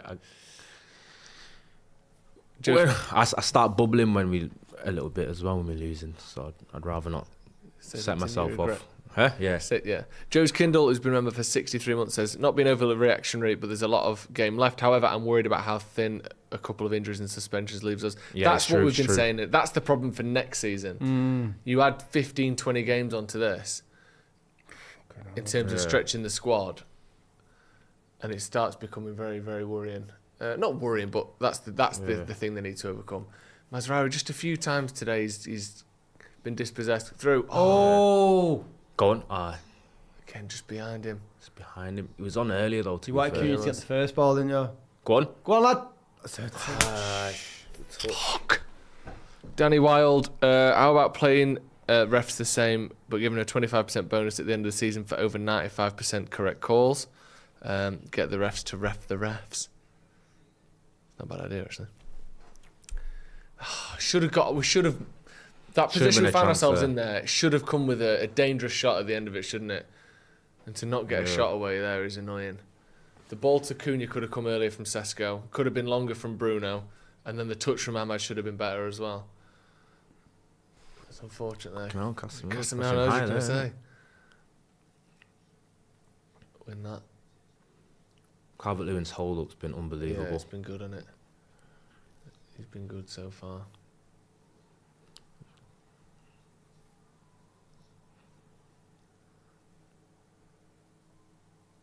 Do you know what would be really shit? If we sort of, and I'm really panicking and thinking long term here, but if we sort of stumbled our way to the end of the season and we got fifth or something, and what position that would put Carrick in terms of trying to find a manager that doesn't necessarily even exist. Right, yeah. Still a lot of the game left, to be fair. Of course, but I'm just worried that if that does happen, that would be a worst case scenario for where you sort of I guess Michael Carrick still gets it, but it's been so nice to have a bit of actual optimism watching us. I hope that we don't see a bit sort of this carry on. But You think they should keep him if they get top 4, Joe? I don't. Not as like blanket yes or no as that. But the combination of the lack of other managers available that are remotely inspiring. Yeah. Yeah. Tuchel's extended with England. Nagelsmann doesn't seem like it's even really on the radar. I don't know. We've not even heard a lot about that. Enrique seems like he might extend with PSG, for instance. Yeah. And then you get to Iriolas and Glasner's, who I don't particularly. You're coming down a feel level, upset about, aren't yeah. you? And at that point, I would be like, yeah, probably do well, do all right to the end of the season. You probably get it. But yeah, I don't know. What you? Someone's put a thing on a graphic or his transfer market that Mainu's injury history is kind of looking like spookier. Not very good. I saw that before. I didn't think it looked that bad, did it? Was it that ankle injury he had? Just a lot of muscle, but this Yeah. is just part and parcel with modern football now as well. The amount of games. No. Because this season he's only missed 4 or 5 games, hasn't he? Didn't he miss a game No, where he was supposed to come back when Bruno got injured, didn't he? And he was injured for Yeah, that. that's a little spell there. I think that's it, isn't it? Not it this season. Was he not injured at the beginning of the season as well? Maybe he was. Oh, come on. There's so much gaps around that. Get rid. Fuck's sake. hell, man. I don't see the foul there. Calvert-Lewin. Again, just too much space for him. There's huge amounts of space. It's a lot of it down this left-hand Luke Shaw side. just tucking in, not Right-hand checking his side. shoulder. Oh, he's just got blocked.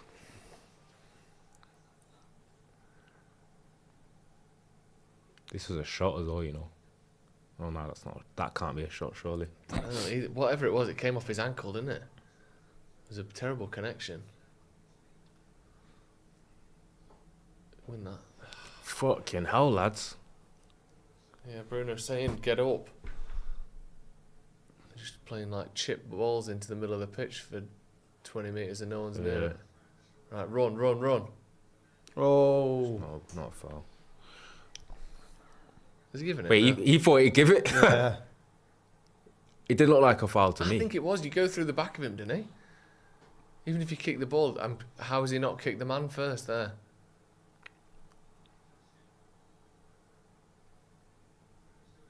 Oh. Well defended that time, Yoro. Offended. Manon! Oh my Fucking God. hell! You're not talking. Could you go any slower? Fucking God, dick. man. Wait, Wake up, man! Arrive at the fuck? That's ridiculous. Don't check your Fucking shoulder hell. and just stand there and wait for the ball to roll to you for 3 seconds. We got away with that one. Have we got away Oh, with no, one? we haven't. Scored. Have There you we, go. fuck? Fuck me. Fucking hell, that was ridiculous. Absolutely ridiculous, this. Just what you didn't want in it, this game. Exactly what we didn't want. Sloppy shit.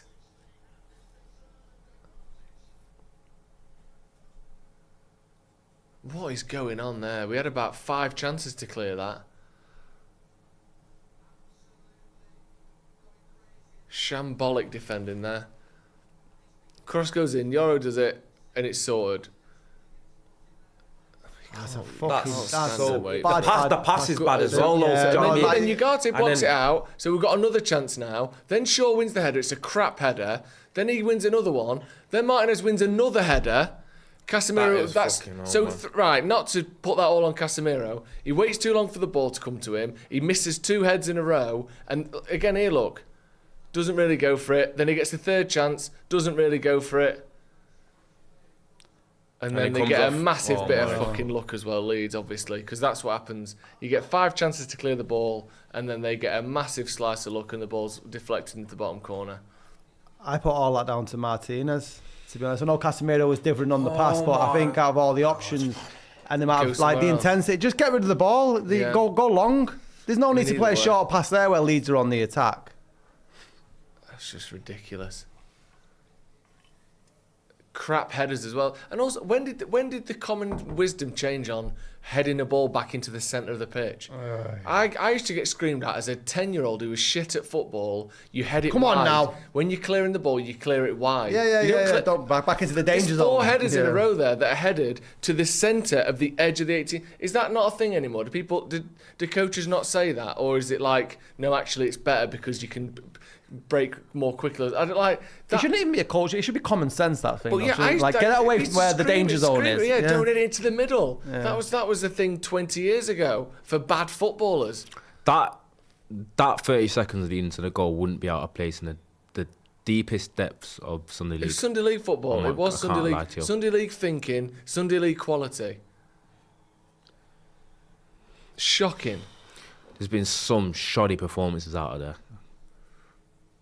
It's been really poor. Casemiro's so had a bit of a nightmare. Yeah. not played well, Mazraoui's Not been played at all. poor. Euro's passing's been Yeah. iffy when he's got it.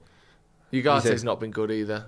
Not that I don't think he's been one of the worst. But I agree. honest to But I God. don't think he has been one of the worst now. You said Mazraoui. I think Mazraoui's been a bit weird as well today. Yeah, Mazraoui's been. He's been dispossessed 2 or 3 times and not quite tracked his man back. It's just been really poor. Defensively, really poor. Donut says, wishing this week's away for this shite. Overhit from Bruno Fernandes there.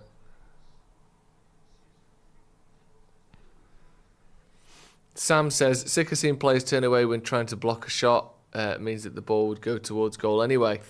We'd never my see God. Vidic do that as Leeds are in the box again. Squares it. Well defended by Mazraoui. We need to be fucking careful here. Yeah, I know. That's a foul as I well. can't believe how much success they're getting down both flanks. They're just crossing the ball in and battering us, aren't they? Yeah. But both fullbacks, Mazraoui and Shaw, are allowing them to... Shocking from Yoro again. The ball's coming down and he just completely Good defending, to be miscontrols fair, it. but Yeah, it's been really poor, hasn't it? I didn't think we'd miss Harry Maguire this much, but he'd be the first sub you'd make, wouldn't he, if he was available? Yeah. The success they've had from putting balls in the box. no. It's a good one as well. Hold on, cleared away.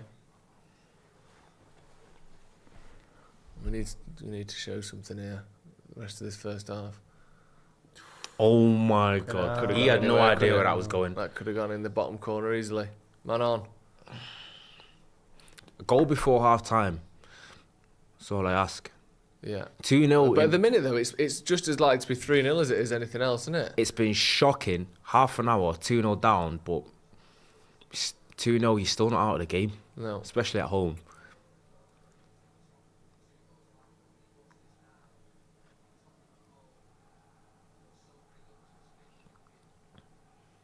Right, now what? Come on, you've got a bit of space out there.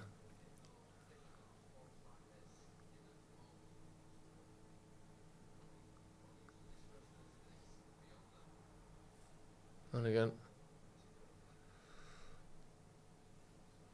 It's just I feel like Come on. Leeds look like a team as well. They have players where Yes, Cunha. Too much on it, too much. if you then get a little bit desperate when the scoreline's like this and you chase and you leave yourself open, they can hurt you on the counter. He's one who can do that. I mean, he got booked. Oh, did he not?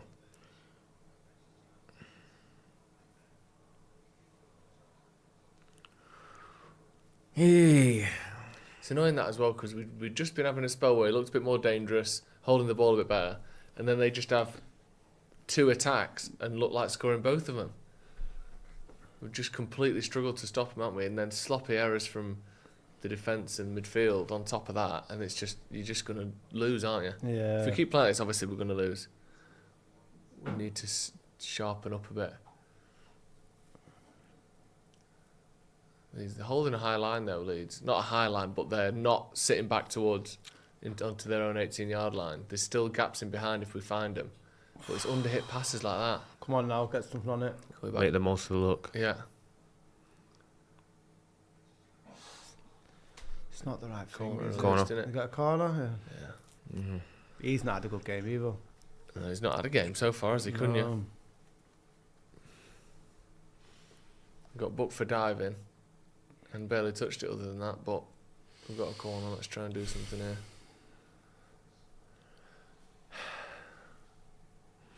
Look at the bench, what you thinking, game changers?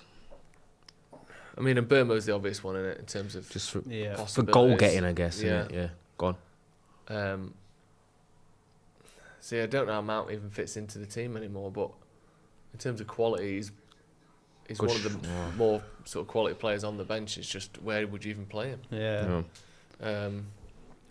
Maybe you drop Bruno back a bit if you're going for it. Decent strike. Yeah. Did he save it? No. He almost catches him out as well, that. Yeah. But just over the bar from Cunha. Still fucking 10 minutes left this half. It feels like it's been It does feel like it's been at least 45 Yeah. minutes, isn't it? I don't know. just a tough watch. Get out, please, man. Right, It's a foul. Yeah, Come on, he ref. tried to... You know, I was cynical. He thought he was clever there, didn't he? Yeah.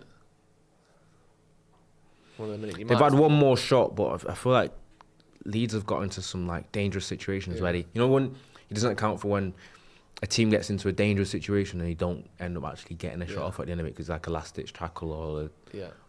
like a block or whatever.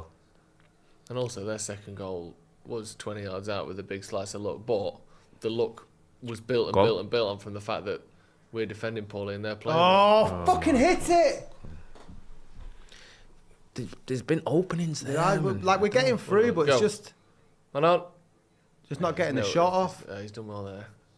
Go on. For fuck's sake.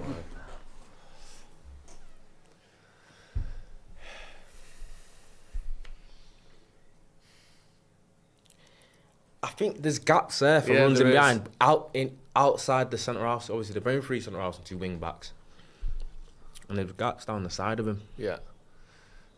This doesn't look like a team that we can't make chances against. I think if we get a couple of these passes, these through balls, these balls through the lines, and like Yeah. you said, between the lines, Ronnie, I do think we can make enough chances to still win this game. We've not looked completely clueless. It's just a little bit over here. It's the sloppiness that's cost us at both ends. The problem will be though. Do you think Leeds will set up the same in the second half? Well, I 'Cause don't I know. could see them Yeah. sitting back more second half. Are We are getting spaces now, but I Yeah. think if we don't score in this half, it's going to be a lot more. But will they see it difficult. as just do the same as what they have been doing Yeah. because they've had joy? It's too easy. That. Would you? What was And your- also, the other point with Leeds is they clearly have an issue with conceding and not winning games, don't they? So if United do get one, I do think we could get another. But we need to start looking like getting the first one. See, I think that's a foul, you know. You can't just go through There's the back no of one- someone. yeah, Even if yeah. you get the ball, that's still too much. These days, that's a foul. He has booked it. that was No, that to was that. like it was kind of like hella unnecessary as well. I Yeah. feel like he was in charge of the situation.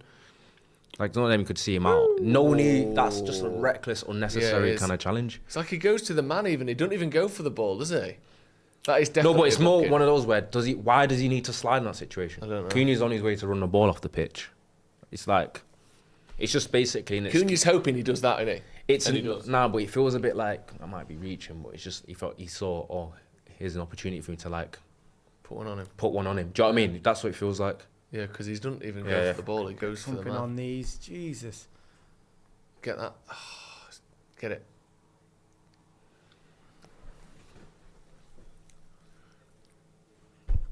Have you got both goals? Yeah. What's annoying is you'll see his goal score, and he probably. What do you reckon? How many league goals do you reckon he had before today? 2. The same amount as he Yeah. scored today, innit? That's my guess. Come on. Is Jay at the game, or Yeah. or is he not? Oh, you'll be fuming him. He hates Leeds. I know.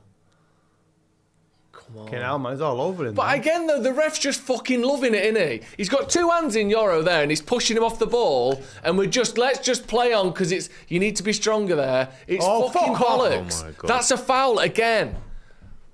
He's leaning into Euro with 2 hands out to stop him getting the ball. How is that not a foul? It is, but he needs to be stronger. Fucking know, but Euro, it- man. He's offside there, no? Offside there, wasn't he? Look tight, but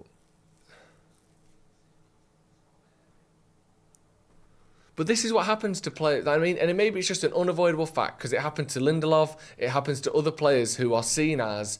Daley Blind had this as well. Big strikers were allowed to do whatever the fuck they wanted to them because they're just seen as these slightly weak, slightly slim players that should be a little bit stronger. It happened to De Gea as well. Strikers could just smash the fuck into him and not get free kicks because he's a weak goalkeeper. It doesn't mean they've not fouled him though. That was a foul on Yoro there, and it was a foul on Yoro for the first goal as well. And the ref's looking at it, just waving everything on because you've got to be stronger than that. Well, you've got to play by the rules. Fucking shit. The only issue is, like, I think you guys been okay, like, in terms of just playing simple and not trying to... But every time he's actually tried to pass the ball forward, he's give it away.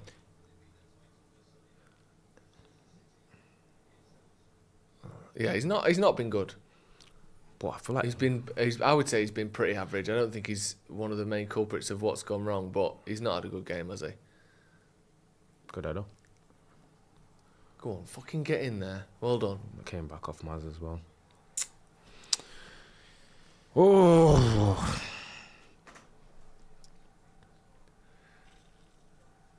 Guts Doyle says, heaven for Yoro, can't be any worse. Yeah, Yoro's having a stinker, man.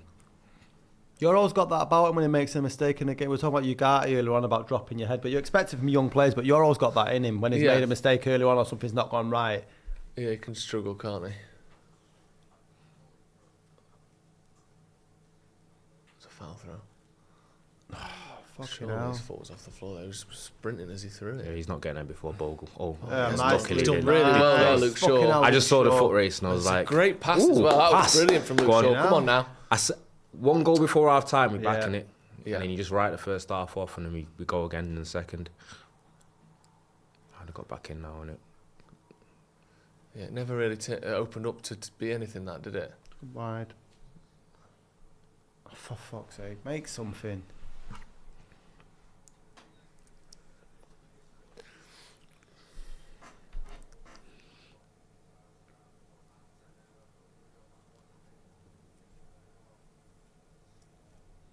Yeah, see the expected goals at the bottom there. They've only had 3 shots on target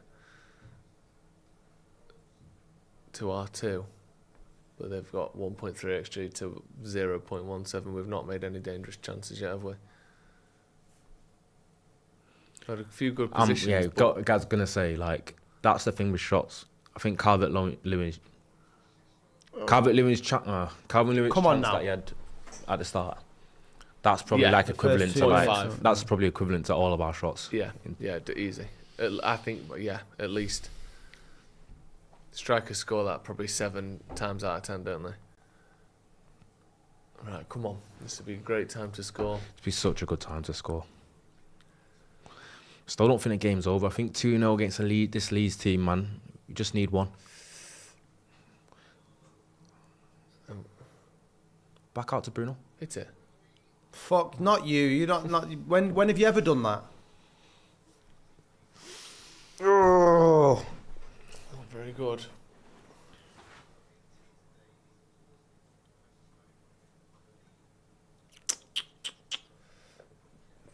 The cameraman's tracking Mazraoui like fuck there when they just start on him for ages there. Whole pitch.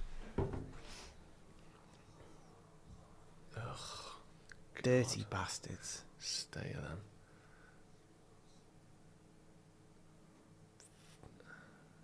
Come on, lads.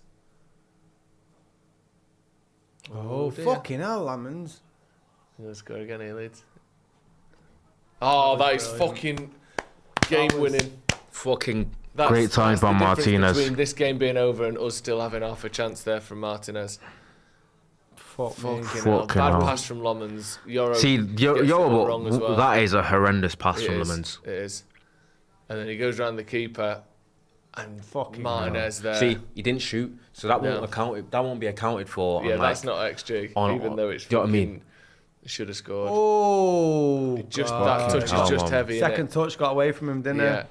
Incredible defending that's by safe. 'Cause Martin. if that goes in, it's game over, isn't it? That's match saving Yeah. because I still think 2-0 you can get back in it. You get one and Yeah. momentum, but 3-0 tough. Yeah. Fucking hell, lads. And again, this is like to this corner. Because they've won that No. again, and it's straight at the keeper my again. It's a days. free header. Right, come on, go. Can we see the game, please? No, I don't- They always do this, and then before you know it, we're on the edge of the box.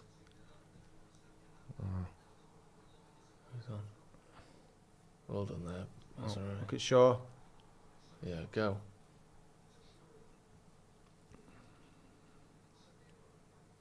Fuck. Oh my god. No one expected it to come through there, did they? Because he could have got that Sesko. I think Casemiro's been worse than you guys. Not been good, has he?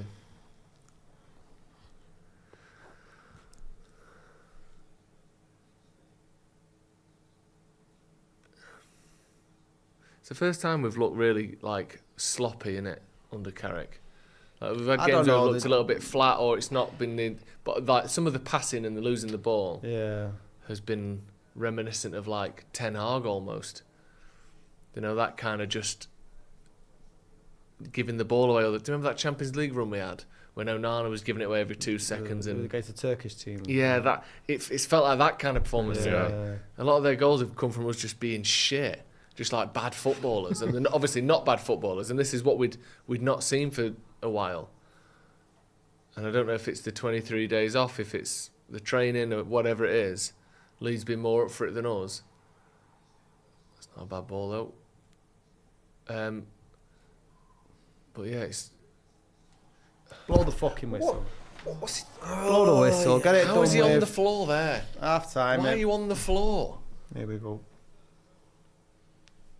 There you go, half time. 2-0 Leeds. Very, very poor first half for Man United there. And one that was, to be fair to Leeds, very, very good. They came out sharper. We said the first 10 minutes will show us what we're about today. And what was it? 5 minutes in, United are 1-0 down, Sky. Yeah. There's lots to be frustrated about that first goal, but first and foremost, it was identical to what had happened like moments earlier. Yeah. Like a ball came in and Calvert-Lewin should have scored really, and that Leeds had already been 1-0 up. So if you know that that's going to be the type of play, why are you allowing it to happen again the second time round, that the balls are going to come in from down the flanks? And for me, Euro should have done better on the header. I know you two guys think it was a foul, but I don't think that's either here or there. I think that he should deal with it a lot better from there. Yeah. And then Leeds have been the better team, and this riding on this game for me, it looks like Leeds don't want to go down, and United have been quite complacent about wanting Champions League football. Everything that we're doing going forward is speculative, whilst they seem to have a game plan that's working for them, and we're lucky not to be 3-0 down, unfortunately for Martinez. Yeah, that might have sort of kept us remotely in the Yeah. game. Obviously, don't feel like we're in it at the minute. 2-0 down. Looking at the numbers, Leeds has had 10 shots to our 6, 5 on target to our 2. But more crucially than that, 3 big chances and 3 big chances all missed for Leeds. So the 2 goals they scored didn't even come from their big chances. We saw Calvert-Lewin with a shot in the first couple of minutes, like you mentioned, Scotty, that I think had an XG of 0.64, which is not far off a penalty in terms of how good a chance that was. Well saved by Lomans, but also not the best finish from Calvert-Lewin. We've seen the chance at the end of the half there, which I don't even know ended up in a shot or not. And we saw Martinez with a fantastic clearance off the line, basically, to get that out. Then we saw the resulting corner have a free header that happened to go straight at Lomans. Any of those chances could have gone in, and this game would be out of sight, wouldn't it, really? Honest to God, the scary reality is we're sitting here, and honestly, you could be like 2-0 down after that 45 minutes. You should be happy with it. Yeah. How scary is that? Yeah, that reality true. that I'm sitting here thinking we should be happy about being 2-0 down after watching that. That could have easily been 4 or 5. And I'm looking at a squad and looking at a team of players in the starting 11 where you could probably think more than half of the players have had disaster classes, where you're thinking, could you play any worse? Euro has been like catastrophic. Mazraoui looks like he hasn't started or played a game in months. Awful. I think the midfield pair has been crap as well. I actually think Casemiro has been worse than Ugarte. I'd honestly go as far as to say Ahmad's probably been the only one that's been bright, I guess. I thought Cunha, when he's got the ball, has been quite wasteful. literally, I can't believe what I've just watched. I thought we'd probably be a little bit flat and a bit cold to start with, not played in three weeks. But I don't think there's much excuse for what we've seen there. This is a Leeds team that have been struggling to score goals, struggling to win matches, and they've turned up today and they've looked like Real Madrid. Honest, like they scored 2 goals today. I think they might not have scored 2 goals in the last 6 league games, and they could have scored more. And Calvert-Lewin versus Euro today has been an absolute mismatch. He's proper bullying him, and I'd actually make half-time changes. I can't lie. What are you doing at half-time? If it's up to you. I'd probably, because we're chasing a game now, you probably bring one of the midfield. You bring Ugarte off, put Bruno back, maybe bring Mount on. Try and get Boomer on the pitch at some point. I think Euro definitely could get hooked. I think that is a first half performance worthy of getting taken off. So. His head seems to have gone, doesn't it? And because I think Calvert-Lewin just smells blood. We've seen it. I think if you're Lenny Euro, you got to look at yourself in the mirror and be like, I'm next to a 5'9" centre half. Calvert-Lewin's a big 6'4" type of old-fashioned striker. You'd go into that game and you'd think Calvert-Lewin would try and go on to Martinez, use his height advantage. Yeah. We was watching that game today. Calvert-Lewin is pulling onto Lenny Euro from the start of the game, all throughout the half, and his opposing centre half is 5'9". Euro's got to look at himself in the mirror and think how embarrassing that is, and what does that say about what the striker thinks of me? Because that, I don't know, he looked like he proper out of his depth. He looked like he was getting manhandled. That was the first half that was proper boiling my piss, and I'm glad it's over. And I think we're very lucky that we're only 2-0 down. Yeah, I agree that we're lucky we're only 2-0 down. And obviously, Euro's a young lad, isn't he? He's 20 years old. These games are going to happen, but these are the sorts of games that, one, as you say, right now, do we need to take him off? Do you need to... I mean, the other problem is the replacement is another player that's 20 years old in Aiden Heaven, but he's bigger, he's more physical, he's someone that is less likely to get kind of beaten up in the air. But like I said, Ronnie, the problem doesn't just start and end with Euro, and if it did, it'd be a much easier fix, and it'd probably only be 1-0. The problem is that Cunha's not got in the game, Sesko's not got in the game, Bruno is trying and is willing, but it's not coming off for him at all. Ahmad's the only one, as you said, who looks half decent. Casemiro and Ugarte are poor. Luke Shaw's having one of his I'll take as long as I possibly can to do everything fucking days where he just looks slow and old, basically, even to the point of the last kick of the half where he's trying to shield the ball out to either win a corner or keep play going, and he goes to lean on a player that's not there and falls over and kicks the ball out for a goal kick. Like, he just looks sloppy. Even Lommans, who's been almost faultless since he joined United, really. Some of his passing's been a little bit questionable. I don't think he's had a bad game necessarily, and he's kept us in it with that save early on. But he's not had a good game either. And Mazraoui, as you mentioned, looks tired and slow, and he doesn't have that intensity that Dalot has in this game, at least. So, yeah, it's one of them that is... we are lucky to only be 2-0 down. I mean, it is worth mentioning as well, there's a couple of super chats talking about how the referee hasn't been very good. Goatman710 says the extra game has helped Leeds, but also the referee is shit.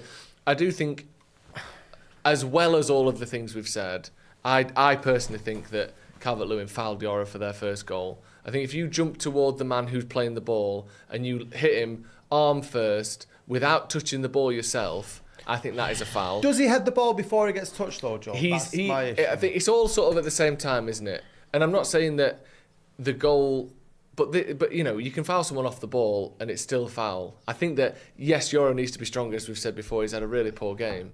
But I do think that if you get an arm in the face, that's a foul, isn't it? It's a foul, but my point is, was the foul conducive to them scoring? Were they going to score anyway because of the bad defending? Yeah. Like, the foul didn't put him off position in the way... I don't know. I probably not really. But I still think it should be disallowed if you're fouling someone in the build-up, even if it didn't completely affect the final outcome.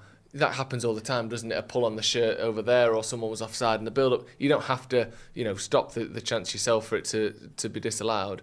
I think he fouls him. But that being said, you're always having one of those games where everything's going wrong for a minute, and he doesn't look strong enough. He doesn't look like his touch is there either. And then he heads the ball back into the centre of the box. We've seen that again though. The second goal, we were saying before, why is there 3 or 4 header clearances, kick clearances that are landing on the 20-yard edge of the day? It's clear. It's central. You think, get the ball out wide. Even if it's for a throw-in, it gives you a chance to regroup and get the team back in. Because we said Ahmad, terrible clearances. I think he looked bright to begin the game. He had a couple of really good moments and then stopped getting service. Cunha has been back to his kind of erratic, loose touch, kind of frustrating self.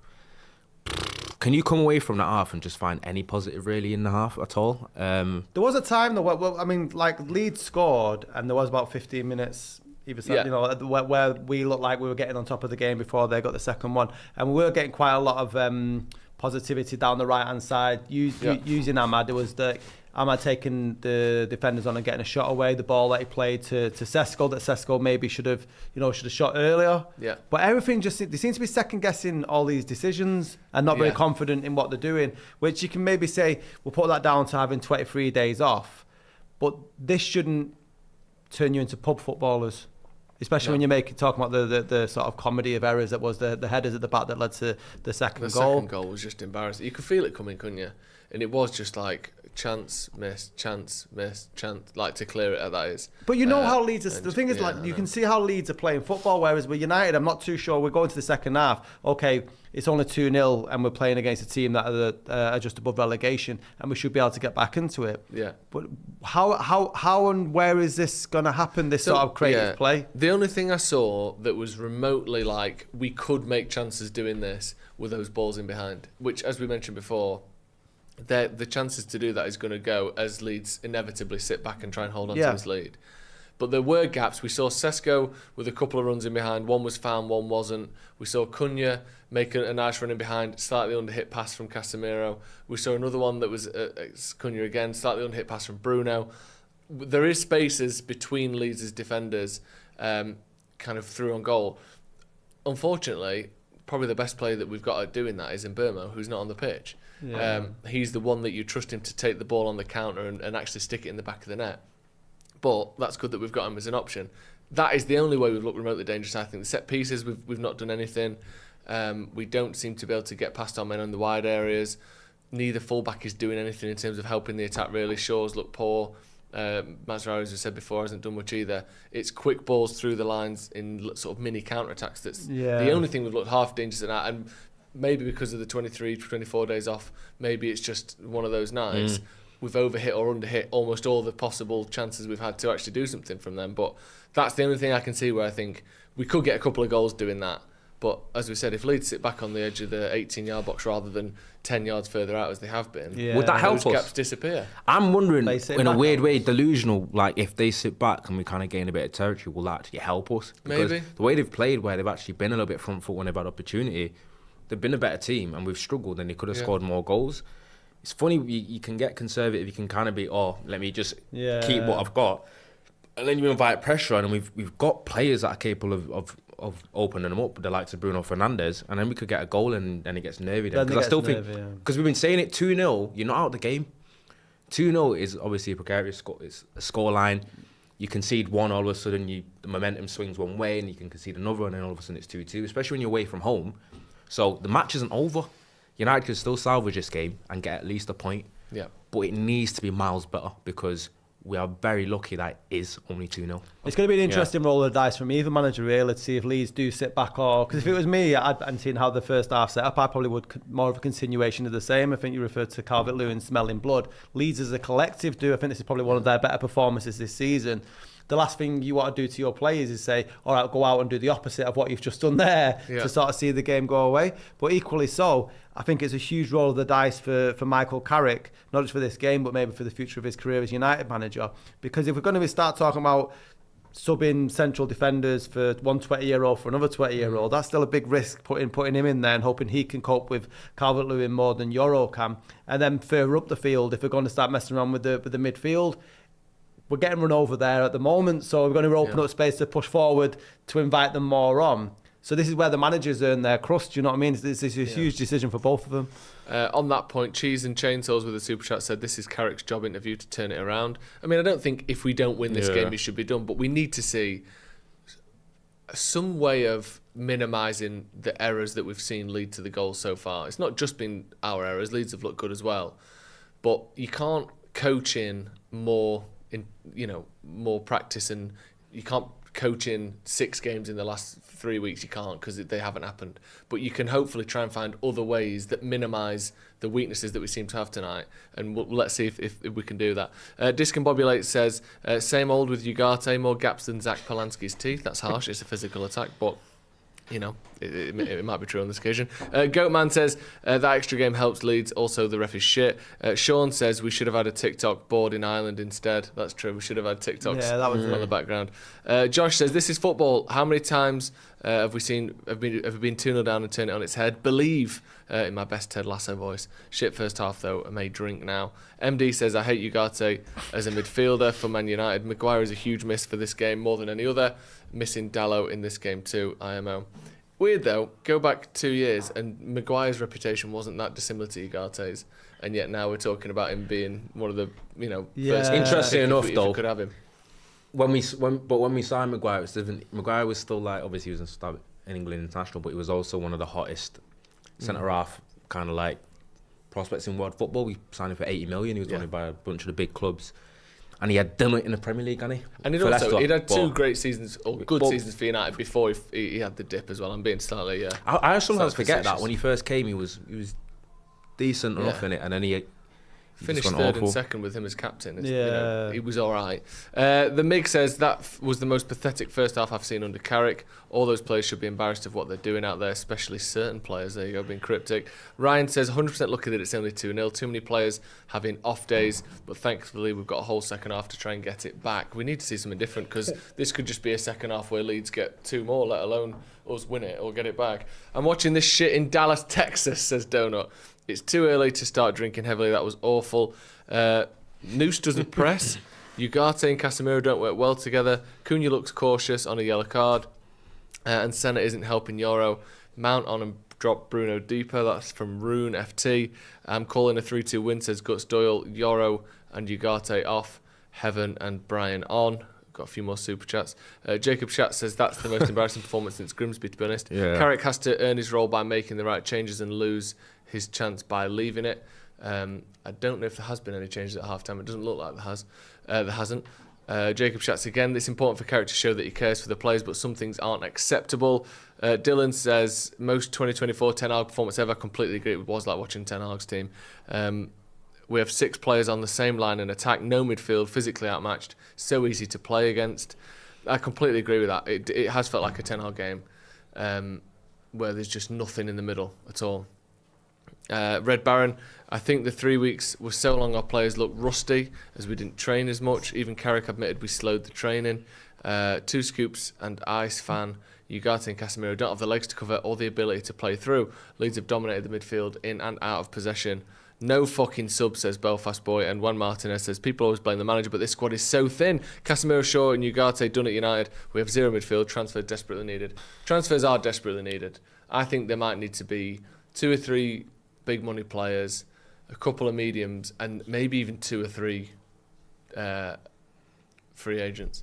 Yeah, I think we need to fill out this squad. Yeah, it needs fleshing out, doesn't it? Because you're going to lose probably 4 of these players. You're going to lose Xerxes, Ugarte, Casemiro. You might lose one of Martinez and De Ligt. Like, United need to get, I think, 5-6 players again. It's too easy. Don't foul him. Oh my God.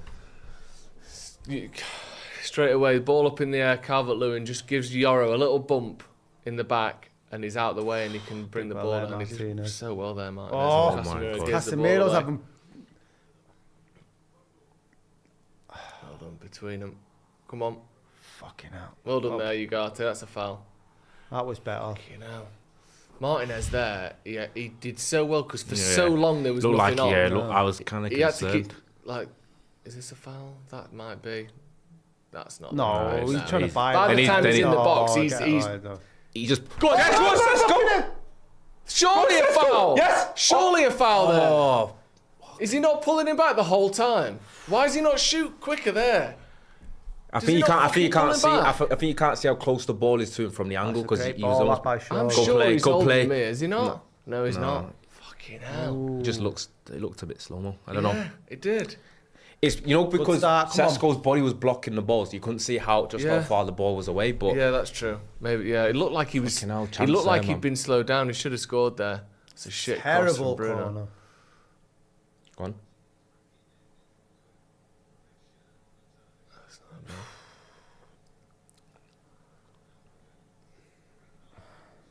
Oh my god. Counter attack here. Foul him. I Yeah. think I don't mind that. I actually don't mind that. Because Okay. he's got I was two gonna say men that on the, it's a good. I'm not gonna lie, it's a good foul.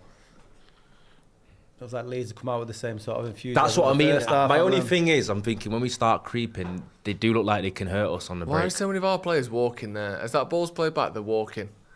Because they want to be in the box when we cross it in to try and score more than they want to track Get back. out. It's a good foul that from Shaw. It's a good yellow card to take Good because they had foul. they had two men on the left hand Yeah. side. It was like a 4v3, wasn't it, for Leeds? And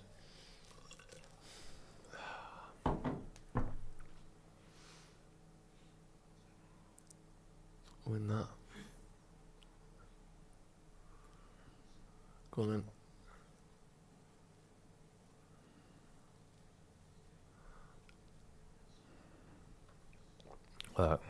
Goal kick. Just that. Too much in it. It's that Sesko. Yeah, I need to see that again. stinks it there. It's a great ball by Shaw for Sesko. Yeah, it was. there. I don't even know how he got it through. Really, it was a brilliant pass.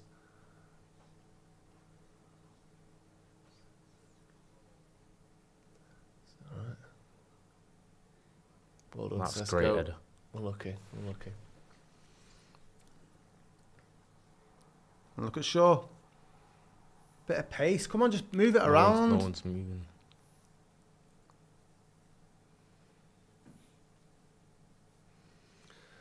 There's too much of this sort of constipated Yeah. football on the halfway line. Move it forward.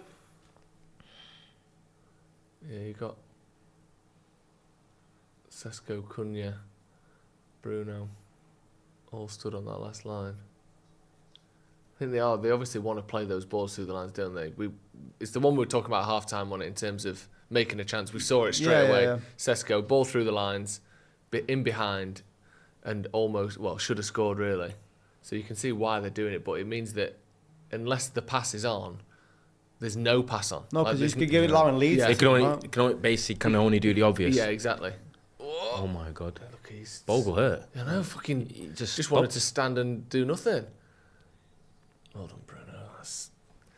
Just made that look so easy there. Oh, fucking hell, too close to each other. It's all right. Come on. This is better. Build a bit of pressure. better. Build a bit Yeah. of pressure. Looks like they've sat Need in. to get a goal, don't we? Looks like they've Oh. sat in a bit now. It was a low header. I couldn't see what the throwing was like. Was it? It's a bit low, but I don't know why he didn't just like pass it him back rather than put his head where his foot is.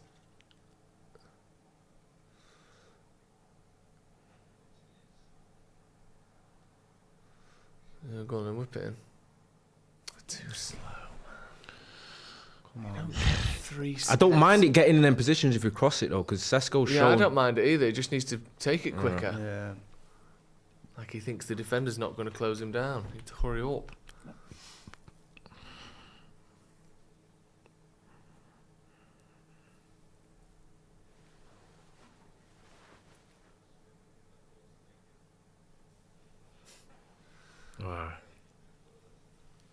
Can expect a lot of time wasting now. Yeah. But again, if it means the Leeds slow the play down and don't get at us as much, it might not be a bad thing. Obviously, you don't want them to eat up the whole game, but the less they try and get at us. But the thing, Good pass, 'cause obviously, that wasn't but easy, if that. they're 2-0 up, so it's like they don't really have any. There's no earnest for them to come No. out and like be creating loads of chances and like. No, there Do you isn't. know what I mean? Yeah.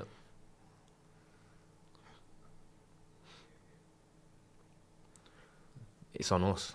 Yep. We've made one good chance already this half. Let's get another one.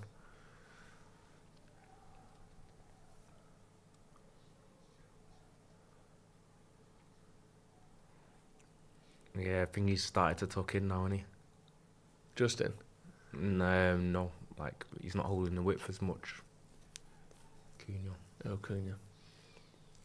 It's only a matter of time. He's really frustrated. fucking...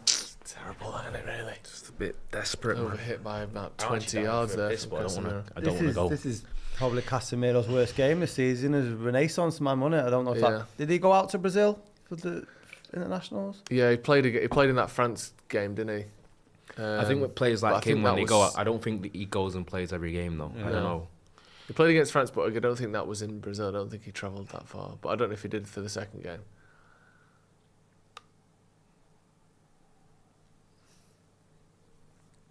But it looks like 2024 Casemiro. Yeah, this, it does, doesn't doesn't it? Yeah. Casemiro's got 35 Europa League fixtures in his legs. Get there. Yeah, it's definitely the tactic we're going for, isn't it? Those balls to Yeah. Fucking Fucking hell. hell. Got lucky there, Jesus. Get up. Looked like his ankle almost fell off. Come on, urgency, lads.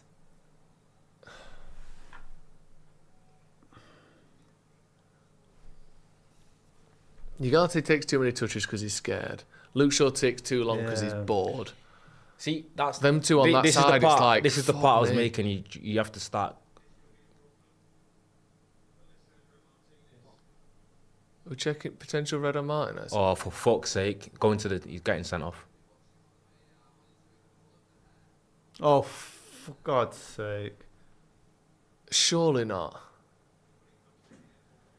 Surely he's not getting sent off for that. They give reds for that. You can't pull hair. Oh, He's my just reaching out. God. It's literally automatic red, He- and it's like so He's- inconsequential he's as not- well. It's barely Nah, anything. I can't give that. It's barely anything. He's holding his shirt. He's holding. He's He's just literally grabbing on his out and shoulders. touches He, hair for he a grabs it when he's second. falling down, doesn't he? And let's go very quickly. He don't fucking yank him back with it. Pulling his fucking bobble out. That is so harsh. Violent conduct. Now they've. Do you know? I know what you're saying. I know what you're saying. Is it Cucurella? But that's That- not like what- he's pulled someone back by his hair, is it? That's. We get a bit of volume. I please. don't think force matters with that. It's like We get just a bit of volume, It's please. like if you put. It's like if you pull it at all. After review, Manchester United 6. Pulling his hair, violent conduct, red card. That's absolutely The insane. game is fucking That is gone. utterly insane that that's a red Absolute card. gone. That's absolutely insane.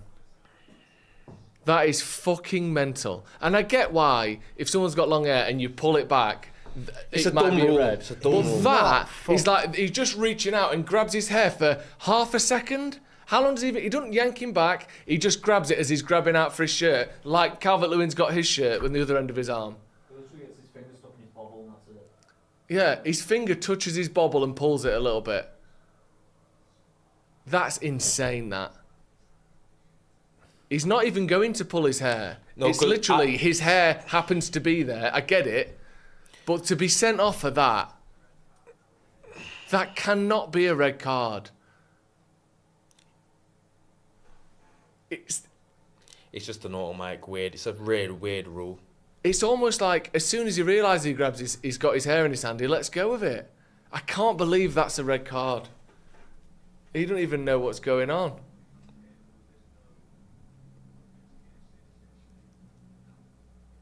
That's fucked, that is. That's completely shit, innit?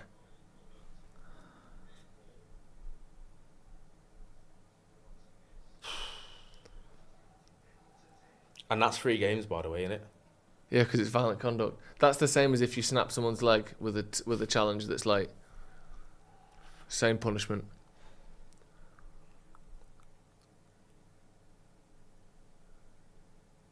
I can't believe that.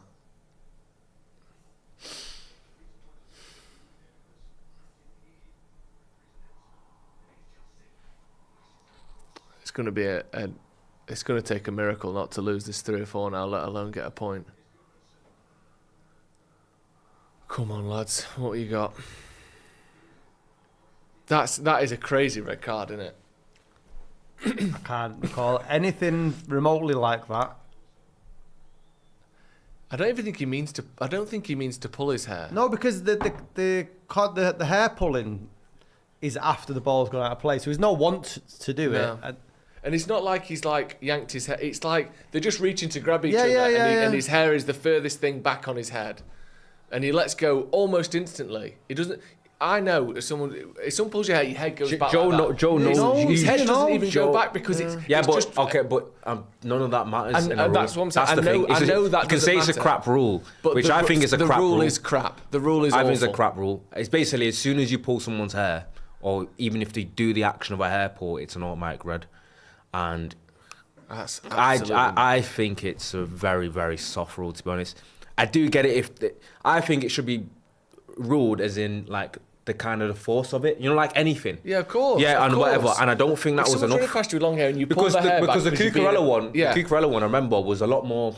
yeah. Do you remember it? It was a lot more aggressive than that. Do you know what I mean, it was a lot more. Because hair pulling is kind of in that same bracket as like spitting in it. Like it doesn't do that much damage, but it's just dirty and it's just shit. So I get why you can't let people pull each other's hair all the time, but that isn't that. And like you said, there has to be grades of what they did, how severe it was, whether they meant to or not. There's no malice in it at There's all, nothing is in it. there? There's nothing it's in it. fucking pathetic. It is ridiculous that. You don't even pull his bobble out. That's how fucking soft it is. Yeah, but like that. I know it doesn't matter, but it's I'm one of saying them. it We needs can to complain matter. about what we can complain. We can't really complain about the decision. You can just complain about the rule itself. Yeah, and that is what Because I'm complaining about. By the rule book, that's as soon as you even make the action of pulling anyone's hair, whether it's soft or not aggressive Yeah. or whatever, it's an automatic red. But it's ridiculous that hair pulling should not be in such a untouchable category like that. There's no way that can be. You got to give him the ball away there. He's won it back, to be fair. There's no way hair pulling should be in any zero tolerance category like other things like that. That's just insane.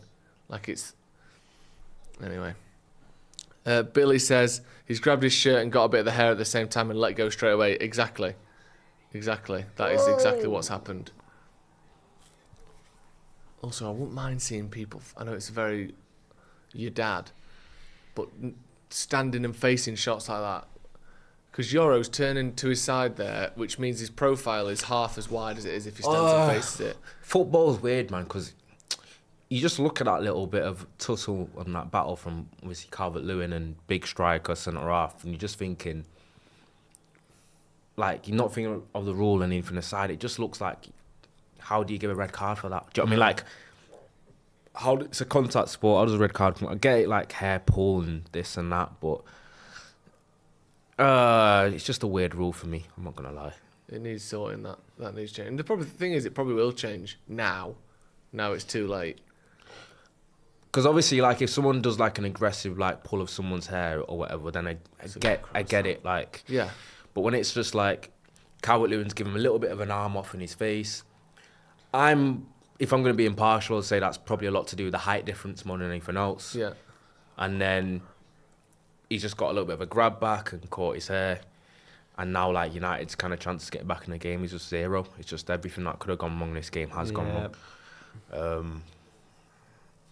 And I'm more just thinking that's going to result in Martinez not playing for 3 games. You know how important he is and his ball play. And it's just thinking, we got Chelsea next week. Every player Liverpool's should coming grow up, we've their got hair Brighton. out, by the way. Every player needs to grow their hair out. Because if it gives you one more reason why an opposition player might get sent off, why would you not?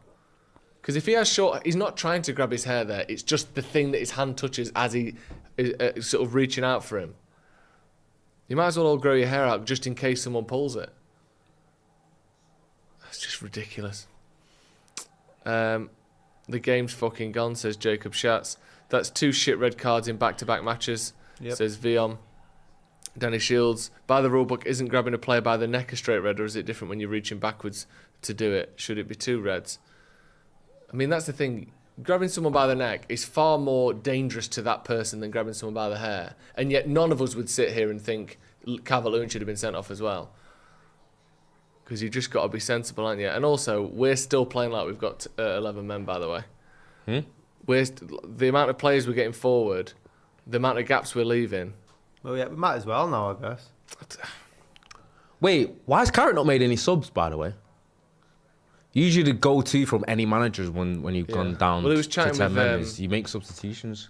He was chatting with... Make a what's his change. name, Should have wasn't made a change anyway before the red card. he? Yeah, I don't know who's playing where. Is Ahmad gone to right back or something?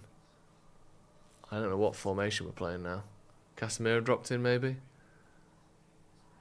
Yeah, Casemiro's playing centre back. Oh, touch.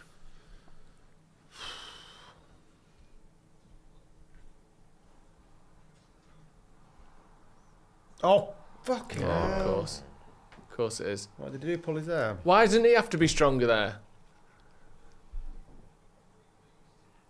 I just can't bear games like this.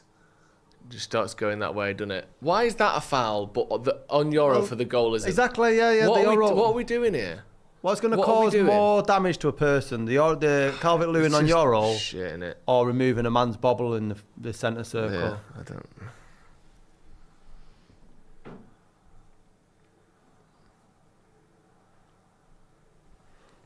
Red card for that, but Calvert-Lewin elbows Euro in the face. No card in the goal stands. That's according to Alex. Matt Main says, recommend you read the Guardian's live watch assessment of it. Live match assessment. Absolute mad takes on there.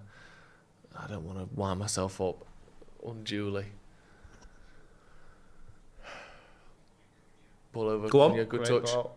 He's done really well there, you know, Cunha. He's done really well there because that's not an easy position to take the ball down. I don't think we're out of it, to be honest. How mad would that be?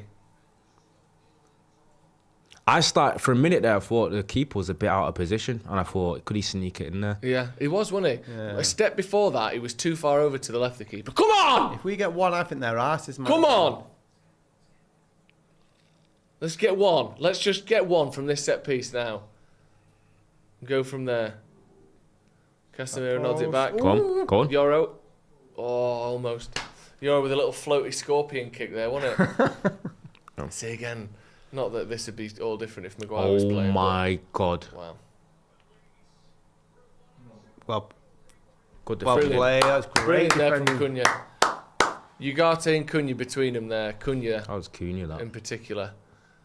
I don't get why we ain't got anyone else there though. There's some gaps here. What is this? Fucking hell. There's gaps here. We need to score now before Leeds fucking go.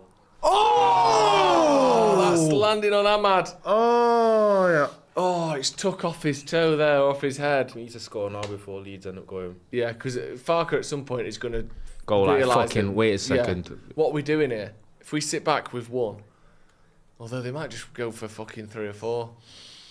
They've not beat United at Old Trafford in the league in 40 years, Leeds. Fuck it. Yeah, no, I've seen that before. I think they beat us in the cup, didn't they?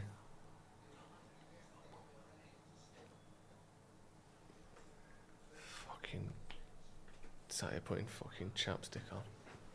Was Carrot just froze or something? I don't know. I They feel were like chatting before, weren't they? Him and what's he called? I keep forgetting his name. The coach.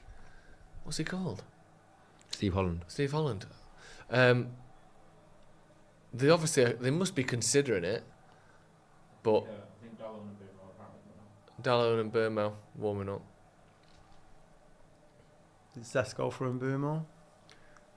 Yeah, Might do you take- want to take nah, your I'll strike? take- I don't wouldn't think take so. striker. No, but then you can't go 2 attacking. You can't. See, that's probably a smarter way to handle Calvert-Lewin, isn't it? I think Casemiro's gone centre half. Yeah, yes, definitely.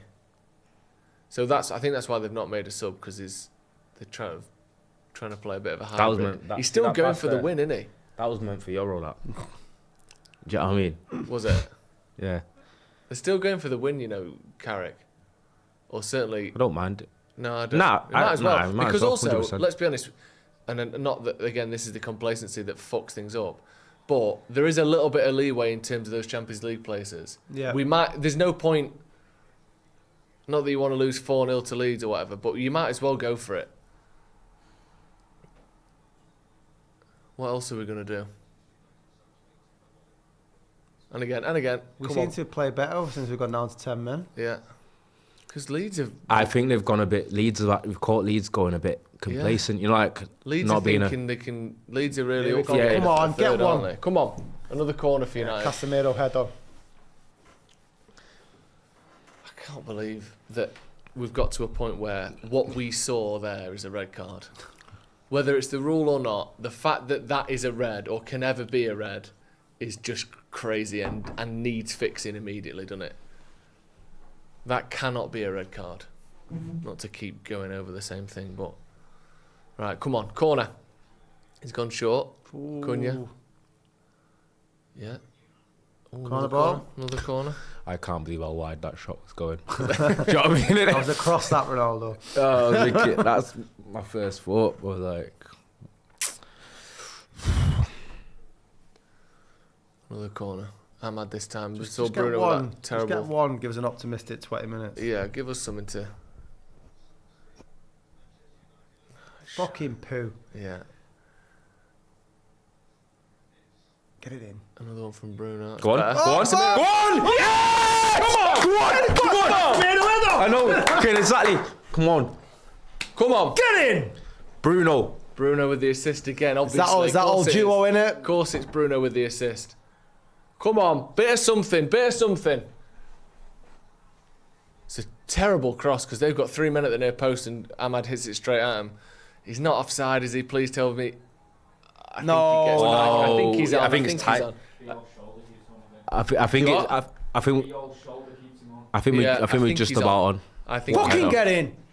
when you see him running on that, you think, you know it's going in, don't you? You know he's getting a good contact, back across goal. The keeper just can't. We're in this now. Have we had goal confirmed yet? Or are we not sure? Nah, it looked like the. And Here Burmo's we on. go. Nah, the centre half shoulder was. Yeah, like, I think well, it was. I did think it was. I just want to make sure. Dallow and Burmo on. Yeah, the goal is confirmed. Dallow and Burmo on for Sesko and... Oh, Sesko's on. Mazraoui and Ahmad off. That makes sense. Mazraoui, obviously, for Dallow. And Ahmad off for Burmo. It would be nice to see Burmo in his actual position. This is what I've been saying for the last 3 weeks.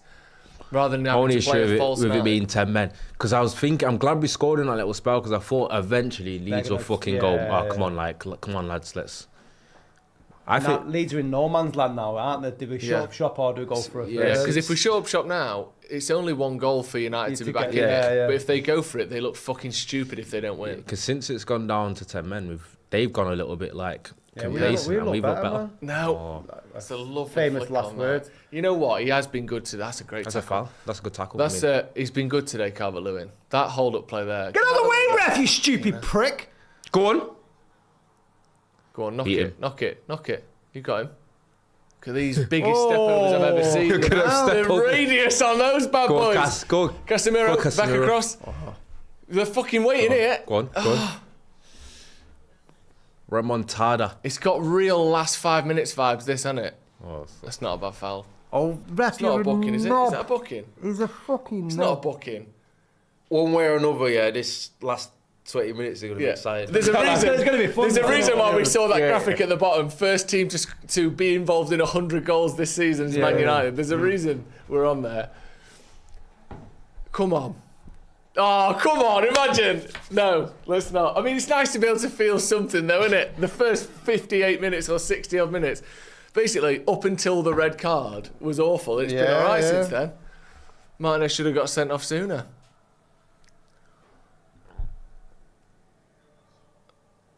I never thought I'd be relieved to see Dallow come on, by the way. But that was my instinctive reaction was like, oh, that's good, he's on. Go on. Well done, Lenny. Well done, that's all right. played. That's all right. I thought he kept in to start with, but still good, well read.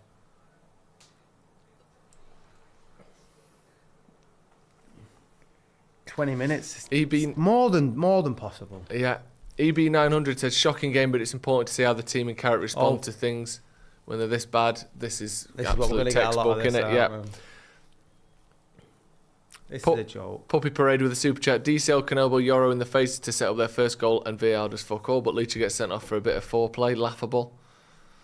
Why is VAR getting involved in that? Yeah, I don't know. Carrot with no subs is insane. Get rid. Well, we did score with no subs, and then we've just made 2, so let's see how it goes. Martinez is out for half of the remaining season. That's tough stuff, isn't it? See, the subs thing is weird, isn't it? Because yes, you'd think, right, you need to make subs, but we scored before the subs, and looked better instantly. I'm not saying he's a genius for not making subs, but it's one of them. It's not 100% obvious that if he'd have made those subs quicker, we would have got the goal quick. You know, it's I think so. I honestly think so much about subs is just pure luck. You know, I think it's just rolling the dice. That's why the cliche saying it. It's just a roll of the dice. Yeah, I think it really is most of the time. And a lot of time when you're making substitutions following an incident like that, it takes a while for the team to get back into sort of shape or how they're going to play. Yeah. And by not doing that, United would just sort of, everyone knew what they've been doing and sort of. But then I don't think he's some tactical genius for waiting on the subs either. I think it's it went his way this time on that front. But much in the same way, I won't criticise him for not making them. This is other shit that needs to stop. All this time wasting. Yeah, because the ball's been out of play for 2 minutes now, and we had momentum, and now the ball's been out of play for 2 minutes.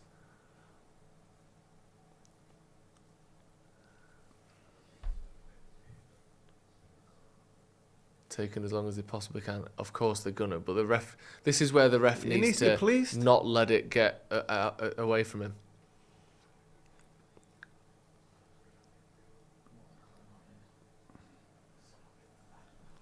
It's been like 3 minutes now, no? It's 71, 30 when the ball went out. And now we're 74?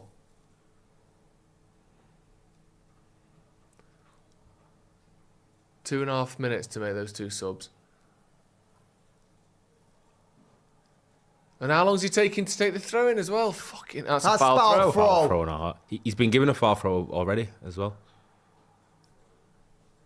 That's so lucky as well, that deflection there. Well done, Bruno. Oh. All right, come on.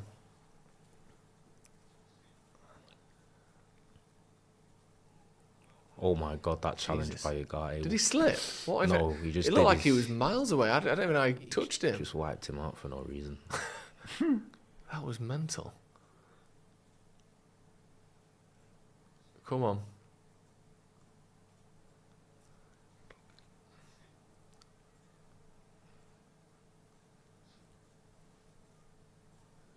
See, they're just playing it around a bit now. This is what I thought would happen if we didn't end up scoring. If we didn't end up scoring, if we didn't score, it'd be like they'd eventually end up like this, where the game settles and then the extra man kind of they take advantage. But United still have that type of attacking talent where you think United will still get one more chance. Get to him then, come on.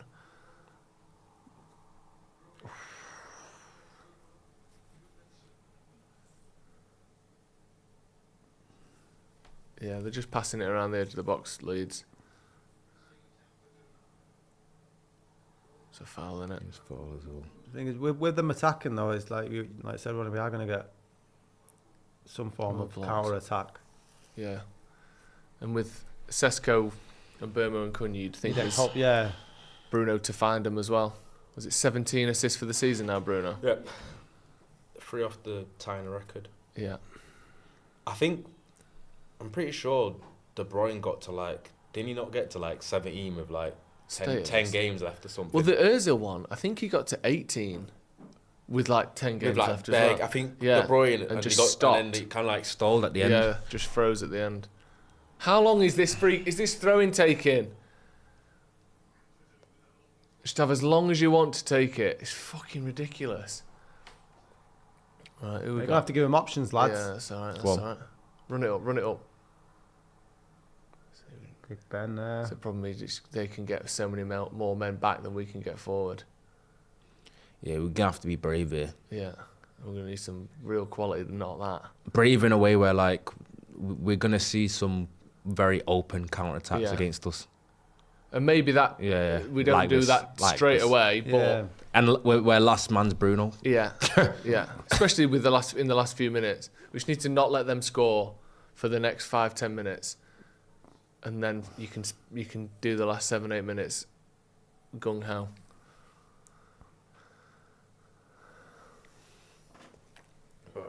Yeah, they're trying to kill it now. Yeah. I think that's dangerous for them now. I think Stowe think we get another chance. It's too easy. It's too easy. Ooh. Don't foul. Well done, you're up. Oh.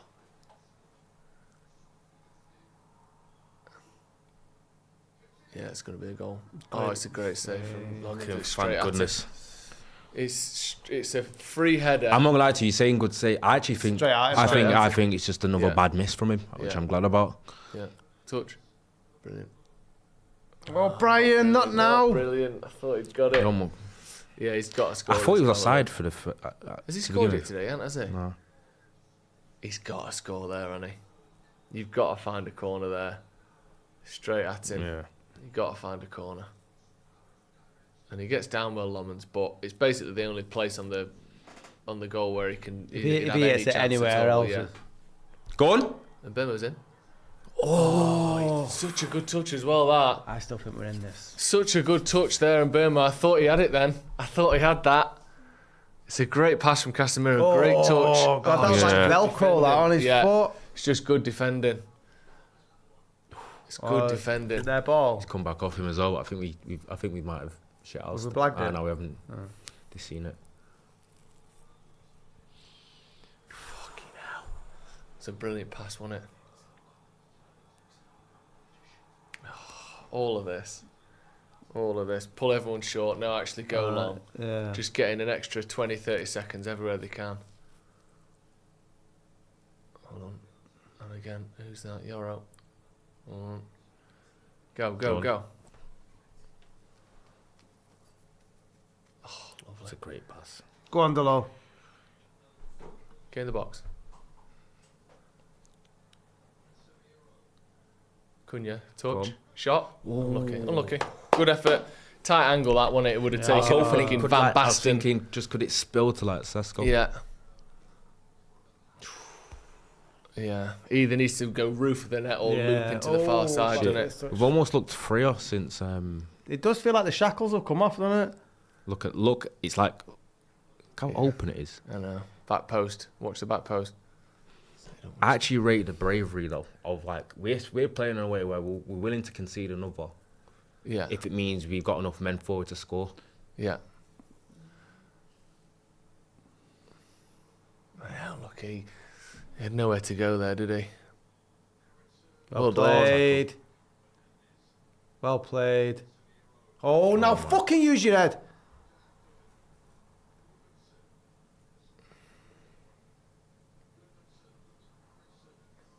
Okay, come on. Surely one of these. Yeah, there you go. Finally switched their heads on Leeds and played it back. It's funny going down to 10 men against teams like Leeds because I think they look more uncomfortable to begin with because they're not used to playing where Yeah. this is the game where they're just kind of like controlling and dictating the game. No. So Yeah, they've not had many games like this, have they, where they're expected to have 65% possession. Like, they just don't do that. Well done. Great Go on. play. That was brilliant. go on. Oh, you got to have a went better out to touch the there, left Brian. there. You're fucking nearly Sesko, 9 foot, man. all the space was on the left-hand side of the pitch, and he checks his run to go back towards their man. Run into the space, surely. No. Nope. What? I don't get that from Sesko there. No. Like, oh, you're not showing. You just got beat into it. Just weren't. Yeah, but I don't know why he doesn't make the run out to the left. It stretches the space from Burmo, and that's where the open pitch was.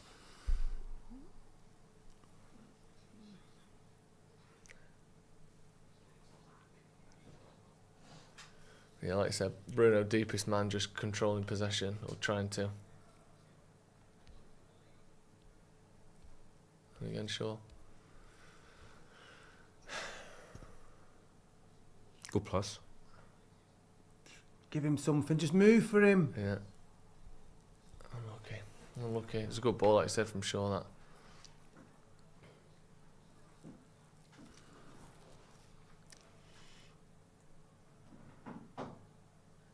Come on, that's alright. Come on. 10 minutes, well, probably 13 minutes. Please Probably God. give fucking 1 minute stoppage time, won't he? Yeah, we need someone in the middle there. You can't just have 6 men on the last line. Good run. Get there. That's Come on, all right. come on. Spade. Hold on. Come on. Casemiro header again. Come on. Feeling it. Feels like something's coming, doesn't it? Something, one way or the other. Yeah, I think there'll be at least one more goal in this. Yeah. Can't say who for, but Bruno cast job again. feeling it.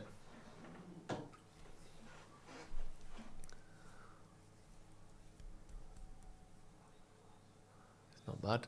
Is that sure? But corner. Came off. Go kid. Fucking hell. I don't know what happened there. He looks like Patrick Schick. Not Patrick Schick. Who's that striker?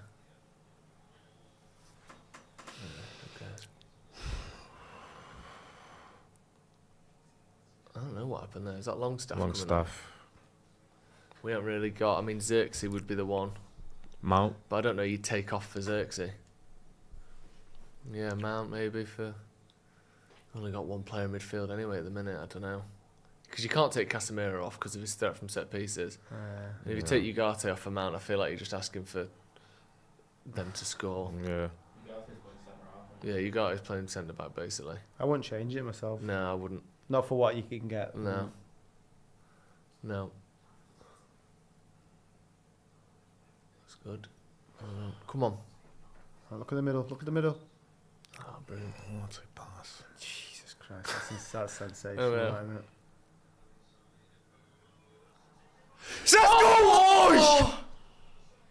Oh, Fucking you hell. fuck. He should have scored. He should have scored today. He should have scored today. Again, it's just straight at the keeper like the Calvert-Lewin ones. That's not. He's He doesn't jumped do a over lot 3 wrong, guys does to he? head Yeah, the ball he there, doesn't do man. a lot wrong, but he just... Those positions need to go in. Come on. Knocking on the door, though. Yo! Is that over? Fuck! Oh my god! Ugarte there nearly as well. Casemiro again. Oh. Go down, go down. Oh shit!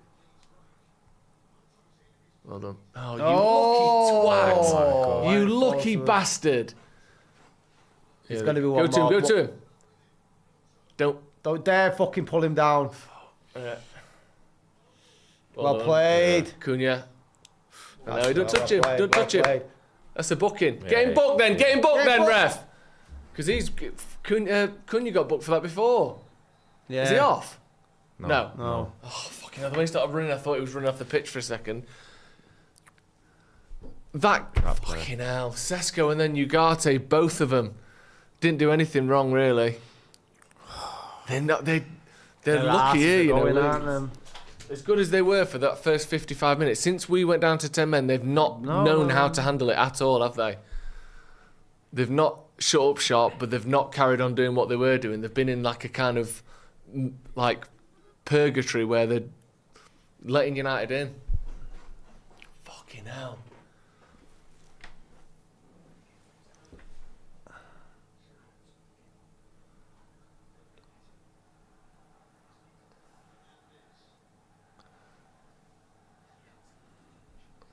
Okay, on.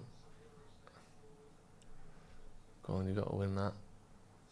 Don't foul him. Don't foul. Well done. Well, that's what happens if you don't foul him sometimes, isn't it? Yeah. Leeds counter-attacking. Just need the ball to favourably bounce I to know. us. Keeper. Don't slip. Oh, don't slip, man. Luckily, they both fucking slipped at the same time. Same patch of grass. They both slipped on there. That was lucky. I think that might have been ruled out, you know. No, that was just a fucking leap and a Yeah, half. but no, he's... By Casemiro. I'm not sure. Oh, and that one as well. Things I'd have done for Ugarte equaliser there. Oh, me too. That would have just been absolute magic, wouldn't it? Just been fun. Oh, come on, no. Good block. And again, Ugarte with a double block there. Well He's got the played. ball. Well played, It's their Luke throw Shaw. though, innit? Stay out for another 5 minutes. We got to get, what 7, 8 minutes injury? At least. Yeah, it's Especially The red card with United being a big team at home chasing a goal. That doesn't. You'd hope so. That usually adds like. You'd hope you get an extra minute or two. Yeah, extra minute or United two. That definitely does happen for the bigger sides. Sky Sports in the ref At going, home. we've got the best viewing figures of the night. You need to keep this game going. Yeah. Well done there, Dot. Almost well done. Oh. Good. He gets in front of his man well and then just poor clearance. Hold on. Right, you got the ball. Every pass has just got to be know. perfect. You can't be doing Yeah. anything that's. That's the problem when you're down to 10 men. And you're trying to play out from the back. Every pass does have to be perfect, doesn't it? Because they can You're just biting cover them more everything. and more yeah. on, And they're gonna have. Oh, more, here we go again. They're gonna have more men than you. Booking there for you, Gatti, was it? Somehow Surely. escaped it. It was quite Did he get booked? it's quite a hard foul, man. That looked like a booking, didn't it? Oh, I can't believe we missed them too. I've had the Mbermo sort of half chance, that Cunha one, Sesko, Casemiro, Ugarte. It's been there, hasn't it?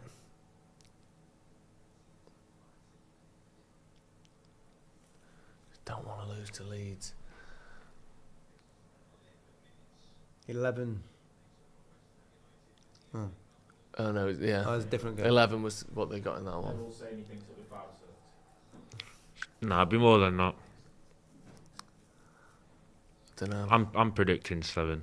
The ref might not care. Force him long, win it, go again. And ball. Came off Souls ball. anyway. Yeah.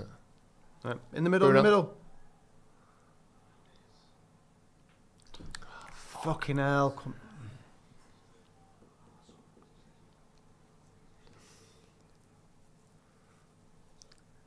I need to win this back because they're slowing it down quite well, to be fair.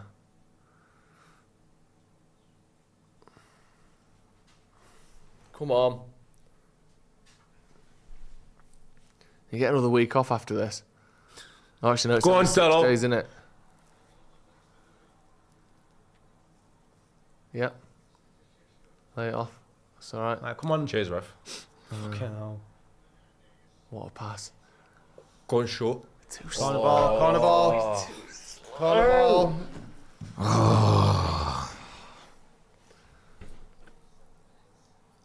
7 minutes. 7, there you go, you're right, Ronnie.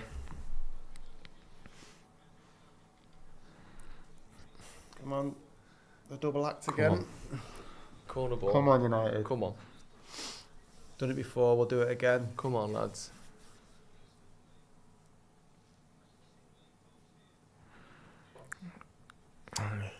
Go on, Delo. Dallo. It's not good. That's what it is. Shit.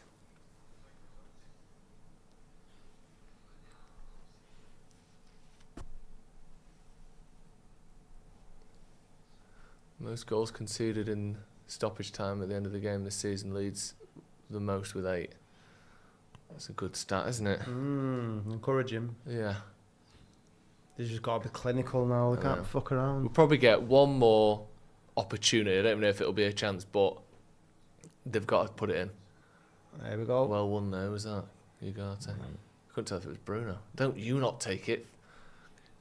Can we retake that, ref? Because he was stood on the ball. Here we go. No chance. Don't you fucking dare, son. He's proper tried to buy that. Yeah, that he was has. Bruno. Too long. Too much, Brian. Foul. Fucking hell. It's taking That way was too gifted long to us there. then, yeah. I know.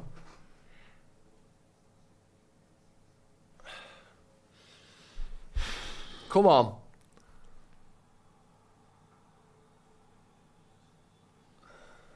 They're taking every opportunity, aren't they, Leeds? Oh, yeah.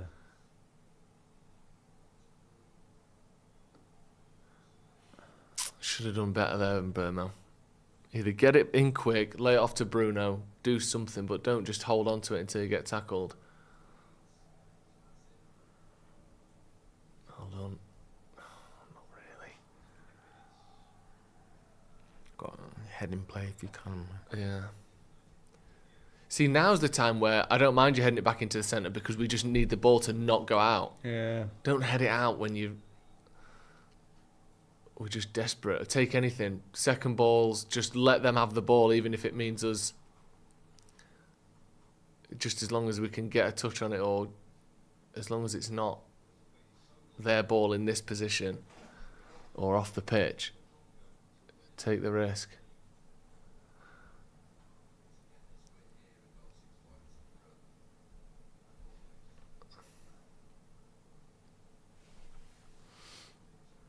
Shaw's knackered, isn't he?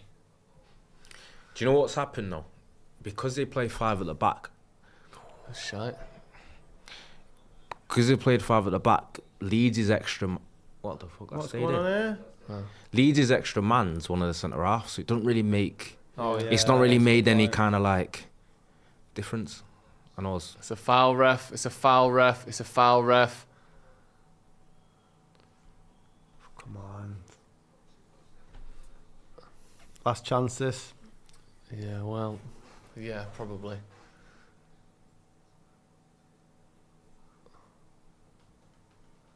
Go on, Dallo, get up.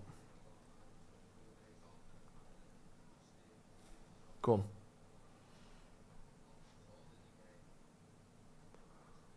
Good ball from Mbemo. Touch from Shaw. Coming the edge of the box. Found a bit of space. Nope. Not going to get that, is he? Yeah. No, because you've got a fucking name for yourself for falling over in the first 10 minutes. Don't get sent off. Hold on. Come on. Come on.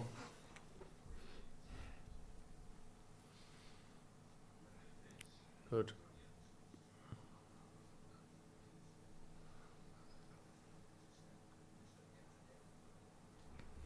I'd rather Bruno further forward because I think he can unlock the door, man. I know. Yeah. It's just trying to get the ball into that position without him is impossible as well, isn't it?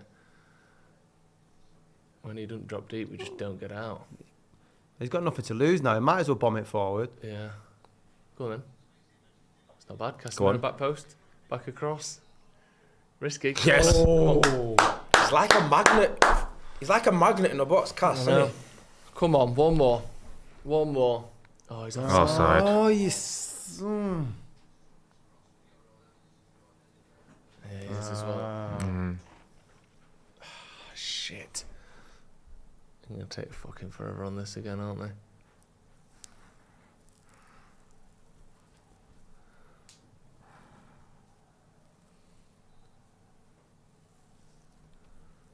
Look at this state of this.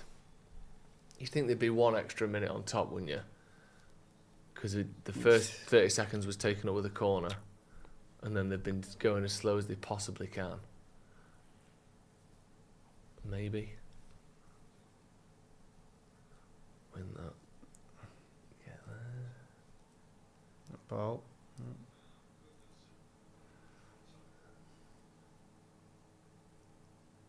He's going to try and win a throw-in. Oh, That's a foul.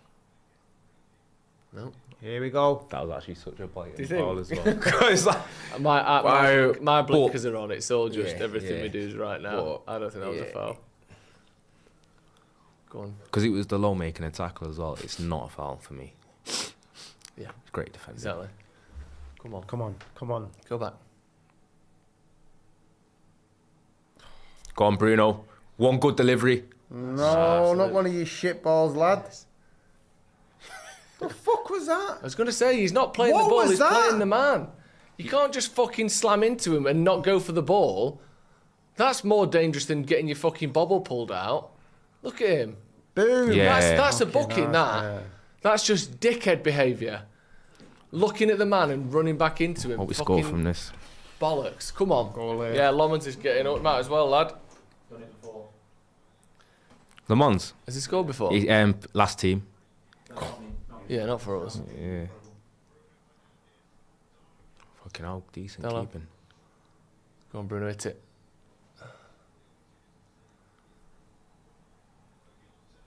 Go to the cross. Oh, look at that, on the fucking dot. There you go, full time. Yeah, I celebrating like going the foot. Fucking hell. What a fucking mad game that was.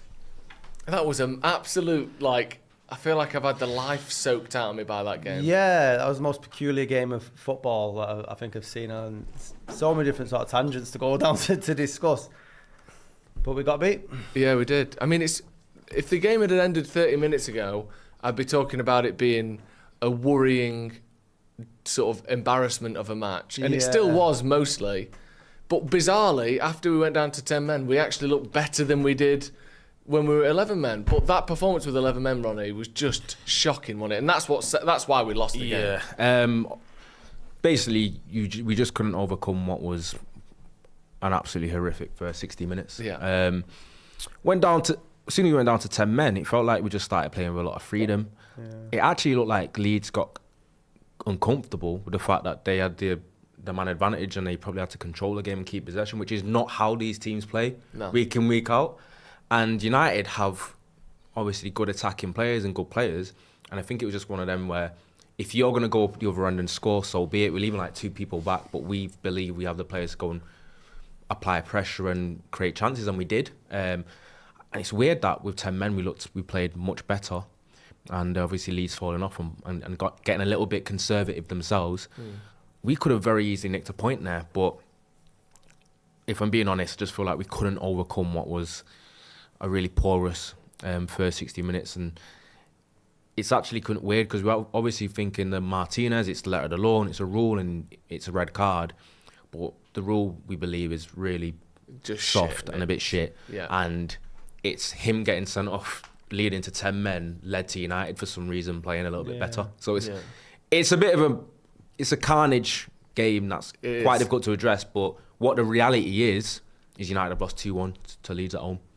And that's the end result, and that's what reality is. Yeah. JC with the super chat said, that's the end of Carrick for sure. We'll see. We'll get into all that in the post-match review in a few minutes, so do stay with us. I'm on a horse says, that was diabolical. Carrick changing nothing at half-time is one of the most bizarre things I've ever seen. Again, we're going to go through Carrick's decisions, what went right, what went wrong, what it means for his chances being the manager next season, what it means for United's chances of Champions League football. But Scotty, unfortunate, awful performance for so much of that game. Weirdly ended on a high, but not enough of a high for it to be anything other than an embarrassing loss to Leeds. Yeah, if it had ended at 60 minutes, I would have been completely deflated. Yeah. But by 97, there's a little bit more air in the tank. Yeah, but it's obviously not quite enough. Yeah, exactly, yeah. Ronnie, cheers as always. Scotty, thank you for coming on. We're back in a few minutes. Stay where you are. We'll go through, break down exactly what the fuck we just saw, quite frankly. One of the most bizarre games of football I've seen all season. United have lost to Leeds at home in a very, very poor performance for most of that game. We'll see in a bit.